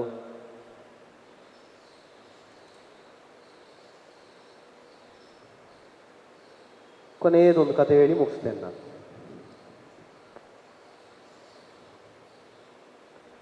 ಸಾವಿರದ 1992ರಲ್ಲಿ ಆಫ್ರಿಕಾ ದೇಶದ ಸುಡಾನ್ ಎಂಬ ಊರಿನಲ್ಲಿ ಭೀಕರ ಜಲಕ್ಷಾಮ ಬರ್ತದೆ, ಬರಗಾಲ ಬರ್ತದೆ. 93ನೇ ಇಸುವಿಗೆ ಅಮೆರಿಕ ದೇಶದಿಂದ ಆಫ್ರಿಕಾ ದೇಶಕ್ಕೆ ಒಬ್ಬ ಕೆವಿನ್ ಕಾರ್ಟರ್ ಎಂಬ ಹವ್ಯಾಸಿ ಫೋಟೋಗ್ರಾಫರ್ ರೈಟರ್ ಆ ಊರಿಗೆ ಆ ಬರಗಾಲವನ್ನು ಸ್ಟಡಿ ಮಾಡಲಿಕ್ಕೆ ಹೋಗ್ತಾನೆ. ಆಫ್ರಿಕಾ ದೇಶದಲ್ಲಿ ಒಂದು ಗದ್ದೆಯಲ್ಲಿ ನಡ್ಕೊಂಡು ಹೋಗುವಾಗ, ಗದ್ದೆಯ ದಂಡೆಯಲ್ಲಿ ನಡ್ಕೊಂಡು ಹೋಗುವಾಗ ಗದ್ದೆಯಲ್ಲಿ ಒಂದು ಸಣ್ಣ ಹೆಣ್ಣು ಮಗು ಸುಮಾರು 3-4 ದಿನದಿಂದ ಹೊಟ್ಟೆಗೆ ಸರಿಯಾಗಿಲ್ಲದೆ ಗದ್ದೆಯಲ್ಲಿ ತೆವಳ್ಕೊಂಡು ಹೋಗ್ತಾ ಇತ್ತು. ದೂರದಲ್ಲಿ ಒಂದು ಅಮೆರಿಕ ದೇಶದವರು ಗಂಜಿ ಕೇಂದ್ರವನ್ನು ತೆರೆದಿದ್ದಾರೆ. ಅಲ್ಲಿ ಹೋದರೆ ತನಗೇನಾದರೂ ಗಂಜಿ ಸಿಗ್ಬೋದು, ತನ್ನ ಹಸಿವನ್ನು ನೀಗಿಸಬಹುದು ಎಂಬ ಕಲ್ಪನೆಯಲ್ಲಿ ಆ ಹೆಣ್ಣು ಮಗು ಗದ್ದೆಯಲ್ಲಿ ತೆವಳ್ಕೊಂಡು ಹೋಗ್ತಾ ಇತ್ತು. ಅದರ ಹಿಂದೆ ಒಂದು ರಣಹದ್ದು ಸದ್ದಿಲ್ಲದೆ ಫಾಲೋ ಮಾಡ್ತಾ ಇತ್ತು ಆ ಹೆಣ್ಣು ಮಗುವನ್ನು. ಅದನ್ನು ಈ ಕೆವಿನ್ ಕಾರ್ಟರ್ ಗದ್ದೆ ದಂಡೆಯಿಂದ ನೋಡ್ತಾನೆ, ಕ್ಯಾಮರಾದಲ್ಲಿ ಅದನ್ನು ಫೋಟೋ ಕ್ಲಿಕ್ಕಿಸ್ತಾನೆ. ಇಡೀ ಜಗತ್ತಿನಲ್ಲಿ ಅತ್ಯಂತ ದೊಡ್ಡ ಶ್ರೇಷ್ಠ ಫೋಟೋಗ್ರಫಿ ಅವಾರ್ಡ್ ಈ ಫೋಟೋಗೆ ಬರ್ತದೆ. ಅಮೆರಿಕ ದೇಶದಲ್ಲಿ ಈ ಫೋಟೋ ಪ್ರಶಸ್ತಿ ಪ್ರದಾನ ಸಮಾರಂಭದ ಏರ್ಪಡಲಾಗ್ತದೆ. ಆ ಕೆವಿನ್ ಕಾರ್ಟರ್ ಹೆಸರು ಸೂಚಿಸಲಾಗ್ತದೆ. ಅವನು ಸಮಾರಂಭಕ್ಕೆ ಬಂದಿರ್ತಾನೆ, ಮೇಲಕ್ಕೆ ಹತ್ಕೊಂಡು ಬರ್ತಾನೆ ಪ್ರಶಸ್ತಿಯನ್ನು ತಗೊಳ್ಳಿಕ್ಕೆ. ಆ ಸಂದರ್ಭದಲ್ಲಿ ಮುಂದುಗಡೆ ಕೂತ ಒಬ್ಬ ಹೇಳ್ತಾನೆ, ಅವನಿಗೆ ಕ್ಯಾಮೆರಾದ ಲೆನ್ಸ್ ತಿರುಗಿಸಿ ಫೋಟೋ ಕ್ಲಿಕ್ ಮಾಡ್ಲಿಕ್ಕಾಯ್ತು, ಆ ಮಗುವನ್ನು ಉಳಿಸ್ಲಿಕ್ಕಾಗ್ಲಿಲ್ಲ. ಮಗುವನ್ನು ಉಳಿಸ್ಲಿಕ್ಕಾಗ್ಲಿಲ್ವಲ್ಲ ಅಂತ ಬರ್ತದೆ. ಅದು ಮಾತು ಅವನ ಕಿವಿಗೆ ಕೇಳ್ತದೆ. ವೇದಿಕೆ ಹತ್ತಿ ಮೇಲ್ ಬರ್ತಾನೆ, ಬಹುಮಾನ ತಗೊಳ್ತಾನೆ, ಪ್ರಶಸ್ತಿ ತಗೊಳ್ತಾನೆ. ತಗೊಂಡವ ವೇದಿಕೆ ಎದ್ದು ಕೆಳಗೆ ಬರ್ತಾನೆ. ಆ ಶಬ್ದ ಕೇಳಿದೆಯಲ್ಲ ಅವನಿಗೆ, ಇವನಿಗೆ ಕ್ಯಾಮರಾದ ಲೆನ್ಸ್ ತಿರುಗಿಸ್ಲಿಕ್ಕಾಯ್ತು, ಮಗುವನ್ನು ಉಳಿಸ್ಲಿಕ್ಕೆ ಆಗ್ಲಿಲ್ವಲ್ಲ. ಮನಸ್ಸಿಗೆ ತಾಗ್ತದೆ. ಕೆಳಗಿಡ್ತವನು ಬರ್ತಾನೆ, ಏನೋ ಕೂತ್ಕೋತಾನೆ, ಒದ್ದಾಡ್ತಾನೆ. ಸಮಾರಂಭ ಮುಗೀತದೆ, ಮನೆಗೆ ಹೋಗ್ತಾನೆ. ಅದರ ನಂತರ ಯಾವುದೇ ಕೆಲಸ ಮಾಡ್ಲಿಕ್ಕೆ ಅವನಿಗೆ ಆಗೋದಿಲ್ಲ. ಫುಲ್ ಡೆಸ್ಪರೇಟ್ ಆಗ್ತಾನೆ ಅವನು. 3 ತಿಂಗಳು ಹಾಳಾಗ್ತಾನೆ. 3 ತಿಂಗಳು ಆದ ಮೇಲೆ ತಾನು ಬಾಲ್ಯದಲ್ಲಿ ಈಜು ಕಲಿತಿದ್ದಂಥ ಕೆರೆಗೆ ಹಾರಿ ಆತ್ಮಹತ್ಯೆ ಮಾಡ್ಕೊಳ್ತಾನೆ. ಆತ್ಮಹತ್ಯೆ ಮಾಡ್ಕೊಳ್ಳುವ ಮುಂಚೆ ತನ್ನ ಡೈರಿಯಲ್ಲಿ ಹೀಗೆ ಬರೀತಾನ ಅವನು, ಓ ದೇವರೇ, ನಾನು ಇನ್ನು ಮುಂದೆ ಆಹಾರವನ್ನು ಎಷ್ಟೇ ಹಾಳಾದರೂ, ಎಷ್ಟೇ ರುಚಿ ಇಲ್ಲದಿದ್ದರೂ ನಾನು ಹಾಳು ಮಾಡುವುದಿಲ್ಲ. ಅಷ್ಟು ಮಾತ್ರವಲ್ಲದೆ ನಾನು ಈ ಮಗುವನ್ನು ರಕ್ಷಿಸಬೇಕಾಗಿತ್ತು. ಅದನ್ನು ಕಾಪಾಡುವ ಹೊಣೆಯೂ ನನ್ನದಾಗಿತ್ತು. ನಾನು ನನ್ನ ಸುತ್ತಮುತ್ತಲ ಜಗತ್ತಿನೊಂದಿಗೆ ಸ್ಪಂದಿಸುತ್ತೇನೆ. ನಾನು ನನ್ನ ಸ್ವಾರ್ಥ ಮತ್ತು ಮೋಹದ ಮಾಹೆಯಲ್ಲಿ ಬೀಳುವುದಿಲ್ಲ. ನಾವುಗಳು ಎಷ್ಟು ಅದೃಷ್ಟವಂತರು ಎಂದರೆ ಈ ಚಿತ್ರ ನಮಗೆ ನೆನಪಿಸಿಕೊಡ್ತದೆ. ಆದ್ದರಿಂದ ಯಾವುದೇ ವಿಚಾರವನ್ನು ಬಹಳ ಹಗುರವಾಗಿ ತೆಗೆದುಕೊಳ್ಳುವಂತಿಲ್ಲ. ಯಾವುದೇ ವಿಚಾರ ಕೊಡಿ, ಸ್ವಲ್ಪ ಗಂಭೀರವಾಗಿ ಗಮನಿಸಿ. ಏನೋ ಪಾಠ ಮಾಡಿದ್ದಾರೆ, ಒಳ್ಳೇದಿತ್ತು, ಒಳ್ಳೆ ಮಾತಾಡಿದಾನ, ಒಳ್ಳೆ ಫಾದರ್, ಒಳ್ಳೆ ಜನ ತಗೊಂಡ್ಬಂದಾರೆ, ಅದೆಲ್ಲ ಬೇಡ. ಮನೆಗೆ ಹೋಗಿ, ಚೆನ್ನಾಗಿ ಮಳೆ ಬರುತ್ತೆ, ಫ್ರೀ ಮಳೆ ಬರ್ತಾ ಇದೆ, ನಮ್ಮ ನದಿಯಲ್ಲಿ ನೀರುಂಟು, ಅದೆಲ್ಲ ಪೊಟ್ಟು ಕಾನೂನು ಮಾತಾಡಬೇಡಿ. ನಾಳೆ ನೀರಿರ್ಬೋದು, ಕುಡಿಲಿಕ್ಕೆ ಶುದ್ಧ ನೀರಿರ್ಲಿಕ್ಕಿಲ್ಲ. ಆದ್ದರಿಂದ ಹೆಚ್ಚು ಹೆಚ್ಚು ಶುದ್ಧ ನೀರನ್ನು ನಿಮ್ಮ ನಿಮ್ಮ ಮನೆಗಳಲ್ಲಿ ಶೇಖರಣೆ ಮಾಡಿ. ಕೆಟ್ಟ ನೀರನ್ನು ದೂರಕ್ಕೆ ದೂಡಿ ಇಡಿ, ಅದು ಕೆಲಸ ಮಾಡಿ. ದೇವ್ರಿಗೆ ಕೆಲಸ ಮಾಡ್ಬೋದಿತ್ತಲ್ಲ. ನಾವು ಸಮುದ್ರದಲ್ಲಿ ನೀರುಂಟು, ಇವರಿಗೆ 2 ವರ್ಷ 3 ವರ್ಷ ನೀರು ಕೊಡೋದ್ರೆ ನಡೀತದೆ, ದೇವ್ರಿಗೆ ಮಾಡ್ಬೋದಿತ್ತಲ್ಲ. ದೇವ್ರಿಗೆ ಯಾಕೆ ಮೋಸ ಮಾಡಲಿಲ್ಲ? ಬಂಧುಗಳೇ, ಸ್ವಚ್ಛತೆ ನಿಮ್ಮ ಮನೆಯ ಸೊಬಗಾಗಲಿ, ಸಾವಯವ ಆಹಾರವೇ ನಿಮ್ಮ ಮನೆಯ ಸುಖವಾಗಲಿ. ನೀರಿನ ಮಿತ ಬಳಕೆ ನಿಮ್ಮ ಮನೆಯ ಲಕ್ಷಣವಾಗಲಿ. ಸ್ವದೇಶಿ ಬಳಕೆ ನಿಮ್ಮ ಮನೆಯ ಕಲಶವಾಗಲಿ. ಸಮಾಜದೊಂದಿಗಿನ ಸಾಮರಸ್ಯವೇ ನಿಮ್ಮ ಮನೆಯ ವೈಭವ ಆಗಲಿ ಅಂತ ಹೇಳ್ತಾ, ನನಗೆ ಮಾಹಿತಿ ಕೊಡಲಿಕ್ಕೆ ಒಂದು ಅವಕಾಶವನ್ನು ಕಲ್ಪಿಸಿಕೊಟ್ಟು ಬಹಳ ಒಂದು ಪ್ರೀತಿ ಗೌರವ ಆಧಾರಗಳಿಂದ ಭಾಳ ಚೆನ್ನಾಗಿ ನನಗೆ ಸುಮಾರು ಒಂದು 15 ದಿನದಿಂದ ನೀವು ಮಾತಾಡ್ತಾ ಇದ್ರಿ, ಸಂಪರ್ಕದಲ್ಲಿದ್ರಿ. ಬನ್ನಿ ಸರ್, ಬನ್ನಿ, ಮಿಸ್ ಮಾಡ್ಕೋಬೇಡಿ, ಪುರುಸೋತಿಲ್ಲ. ಈಗ ರಾತ್ರಿ ಹೋಗ್ಬೇಕು ನಾನು ಉಡುಪಿಗೆ, ನಾಳೆ ಭಟ್ಕಳದಲ್ಲಿ ಪ್ರೋಗ್ರಾಮ್ ಇದೆ, ಭಾಳ ಒತ್ತಡದಲ್ಲಿದ್ದೇನೆ ನಾನು. ಆದರೂ ಕೂಡ ನನ್ನ ಹುಟ್ಟಿದ ಊರು, ವಿಶೇಷವಾಗಿ ಕ್ರೈಸ್ತ ಸಮುದಾಯದವರು, ಅದು ಕೂಡ ಚರ್ಚಿನ ಒಳಗಡೆ ಅಂತ ಹೇಳಿದ್ದಕ್ಕೆ ಓಡಿ ಬಂದಿದ್ದೇನೆ ನಾನು. ನಿಮಗೆಲ್ಲರೂ ಒಳ್ಳೆಯದಾಗಲಿ. ಹೆಚ್ಚು ಹೆಚ್ಚು ನೀರನ್ನು ಶೇಖರಣೆ ಮಾಡಿ. ಅವ ಮಾಡಲಿ ಇವ ಮಾಡಲಿ ಅಂತ ಮಾಡೋದು ಬೇಡ, ಮೊದಲು ನನ್ನ ಮನೆಯಲ್ಲಿ ಮಾಡಿ. ಅದೊಂದು ಅಭ್ಯಾಸ ಉಂಟು. ತಾಣೆಗೆಲ್ಲಂಗೆ ತಾಣೆ ಗುರ್ನ ನಿಗರಿಗೆ ತೇಂಗುರೊಂದಿತ್ತು ಆಗಿ ನಾವು ಗರ್ತ, ಅದೆಲ್ಲ ಬಂದ್ ಮಾಡಿ. ಅವ ಊಟ ಮಾಡಿದರೆ ಮಾತ್ರ ನಾನು ಊಟ ಮಾಡೋದಲ್ಲ. ಇಂಥದ್ದೆಲ್ಲ ಕೆಟ್ಟ ಅಭಿಪ್ರಾಯಗಳು ನಮ್ಮಲ್ಲಿದ್ದಾವೆ, ಬೇಜಾರು ಪಡ್ಕೊಳ್ಬೇಕಾಗ್ತದೆ. ನಮ್ಮಲ್ಲಿದ್ದಾವೆ. ದಯಮಾಡಿ ಕೈ ಮುಗಿದು ಕೇಳ್ತೇನೆ, ನೀರು ಹಿಂಸಿ ಸರ್, ನೀರು ಹಿಂಸಿ. ನಿಮ್ಮ ಮನೆಯಲ್ಲಿ ಕೆರೆಗಳಲ್ಲಿ, ತೋಡುಗಳಲ್ಲಿ ನಿಲ್ಲಿಸಿಡಿ. ಬಾವಿ ಕೊಡಿ. ಬಾವಿ is a best method. Udupi ಕರಾವಳಿ ಪ್ರದೇಶಕ್ಕೆ ಸ್ಪಾಂಜ್ ಮೆಥಡ್ ಮಣ್ಣು ನಮ್ಮದು. ಬಾವಿಗಿಳಿಸಿ. ನನಗೆ ಅವಕಾಶವನ್ನು ಕೊಟ್ಟ ನನ್ನ ಧರ್ಮಗುರುಗಳಿಗೂ, ಮೆಲ್ವಿನ್ ಅವರಿಗೂ ಭಾಳ ತಾಳ್ಮೆಯಿಂದ ನನ್ನನ್ನು ಕೇಳಿಕೊಂಡು, ಏನೇನೋ ಒದರಿದೆ ನಾನು ತಾಳ್ಮೆಯಿಂದ ಕೇಳಿಕೊಂಡು ನನ್ನ ಮಾತುಗಳನ್ನು ಆಲಿಸಿದ್ದೀರಿ. ಮುಂದಿನ ದಿನದಲ್ಲಿ ನನಗೋಸ್ಕರ ಸ್ವಲ್ಪ ನಿಮ್ಮ ಪ್ರಾರ್ಥನೆ ಇರಲಿ ಅಂತ ಬೇಡ್ತೇನೆ. ಮುಗಿಸ್ತೇನೆ. जो प्रबल लोक 2 टाळ्यो दितात की लगभग 200च्या की वयर जाणा तुमी हांगा आसात म्हळ्यार 20% कुटमाणी जर तर हें सुरू केलें जाल्यार ते खंडी जावन एक बरें रिजल्ट म्हूण हांव चिंता. तशें जावं दी म्हळ्यार आमचें मागणें. उडीपोचो स्पिरीट हांगासर हाडिल्ल्याक आमच्या लोकांक उद्देशून आमकां जागृती दिल्या खातीर श्रीमान रेबेलो तुका आमी देव बरें करूं म्हणटा. आमच्या पात्रोना सांसा बेस्त्यांची विस्नार आशिर्वाद तुमचेर मागता. सांगता असो मेलवीक हांव देव बरें करूं म्हणटा. ही सगळी मांडावळ घालच्याक मेलवीन मस्त वावर केला आमच्या उपाध्यक्षान. मेलवी तुकाय आमी देव बरें करूं म्हणटा. जो जो फुटवें पाटी वेच्या पयलें आमच्या पोसाकुराल टीव्हीक एक बायट दिवन वचाचें. तो बायट घेवच्या खातीर सरा कोण आसा बायट कोडटा रे ते उबे राव हांगा मरी करी हांगे तुमकां देव बरें करूं. सोम्याच्या बुडव्यान मरी बरी कोबार हाडली. नामान मरी कुरपेन बरले सोमी तुजे सांगाता आश्रय आमी तूं सदैव आनी सदैव फॉल्ट कुश्चें जेजू आपले सोम्याची साकर.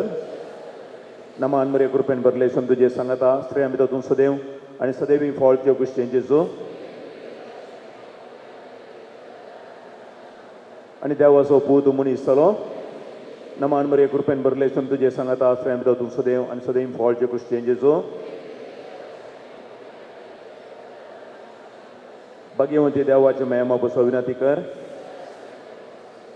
मागया येसोम्या बुडव्यान बरी कोबार दिल्ल्या वरवीं तुज्या पुतान आमी जन जाल्या ताच्या कश्ट आनी कुर्सा वरवीं जिवन आमी पावाशें ताची कृपा आमच्या अंतस्करान वचून आमी मागता. त्याच क्रिस्तांच्या सोम्या मारिफात आमेन. आशिर्वाद दी आमकां भगवंत कुर्साचे कुरवेन निवर आमकां आमच्या देवा आमच्या दुस्मनांतले बापाचे आनी पुताचे आनी पवित्र आत्म्याचे नावी आमेन. सोमेस्तान देव बरें करूं. देव बरी रात दिवं. ನಮಸ್ತೆ. ಮೋಕೆದ ಕುಡ್ಲದ ವಿಶೇಷವಾದ ಉಳ್ಳಾಲದ ಒಂಜಿ ವೀಕ್ಷಕ ಬಂದುಲೆ ಇಲ್ಲ ಮಾತೆರೆಗ್ಲ ಬಯ್ಯದ ಬರ್ತದ ಒಂದು ಸೊಲ್ಮೇಲಿನ ಸಂದ ಒಂದುಲ್ಲೆ ಯಾನು ಉಡುಪಿಡ್ದು ಬತ್ತಿನ ಇನಿ ನಮ್ಮ ಪೆರ್ಮನೂರದ ಚರ್ಚಿಡ್ ಜಲ ಸಂರಕ್ಷಣಾ ವಿಚಾರಡು ಜಲ ಮರುಪೂರ್ಣ ವಿಚಾರಡು ಒಂಜಿ ಮಾಹಿತಿ ಕಾರ್ಯಾಗಾರ ಕೊರ್ರೈತನು ಇಂಚೆ ಬತ್ತಿನ ಸಂದರ್ಭಡು ನಿಗಲಡ ಪಾತಿರೋಡು ಪಂಡು ಒಂಜಿ ಇಂಕು ಸಂದರ್ಭ ತಿಕ್ಕಂಡು ಇಂಕು ಖುಷೀಟ್ ಯಾನ್ ನಿಗಲಡ ಒಂಜಿ ಎನ್ನ ಅನುಭವನು ಎದುರುದಿ ಬಂದುಲೆ ಸುಮಾರು ಒಂಜಿ 100 ವರ್ಷದ ದುಂಬು ಎಂಕಲ್ನ ಪ್ರಕೃತಿ ಏತು ಬರ್ಸ ಬೋರೊಂದಿತ್ತಂಡು ಅವೇ ಬರ್ಸ ಪೋಯಿ ವರ್ಷ ಮುಟ್ಟ ಬೋರೊಂದಿತ್ತನು ಆಂಡ ಇತ್ತು ಈ ವರ್ಷ ಹಿಡಿದು ಸುಮಾರು ಕೈತಲು 50% ಒಂಜಿ ಬರ್ಸ ಕಮ್ಮಿ ಬೋರೊಂದು ನಮ್ಮ ಭೂಮಿ 2019 ಈ ಒಂಜಿ ವರ್ಷದ ಏಪ್ರಿಲ್ ಮೇ ತಿಂಗಳು ಎಂಕಲು ನೀರು ಭೂಮಿ ದಾಂದೆ ಪರ್ರೆಗೆ ನೀರು ತಿಕ್ಕಂದೆ ಭಾರಿ ಭಂಗ ಬೈದ ನೀಗಲೇ ಮಾತೆರೆಗ್ಲು ಗೊತ್ತಿತ್ತನವೇ ವಿಚಾರ ಅಂಡ ಎಂಕುಲು ಓಲ್ ತತ್ತು ಬುರ್ದ ಅವೇನು ಎಂಕುಲು ಎನ್ನೋಡಾಪುಂಡು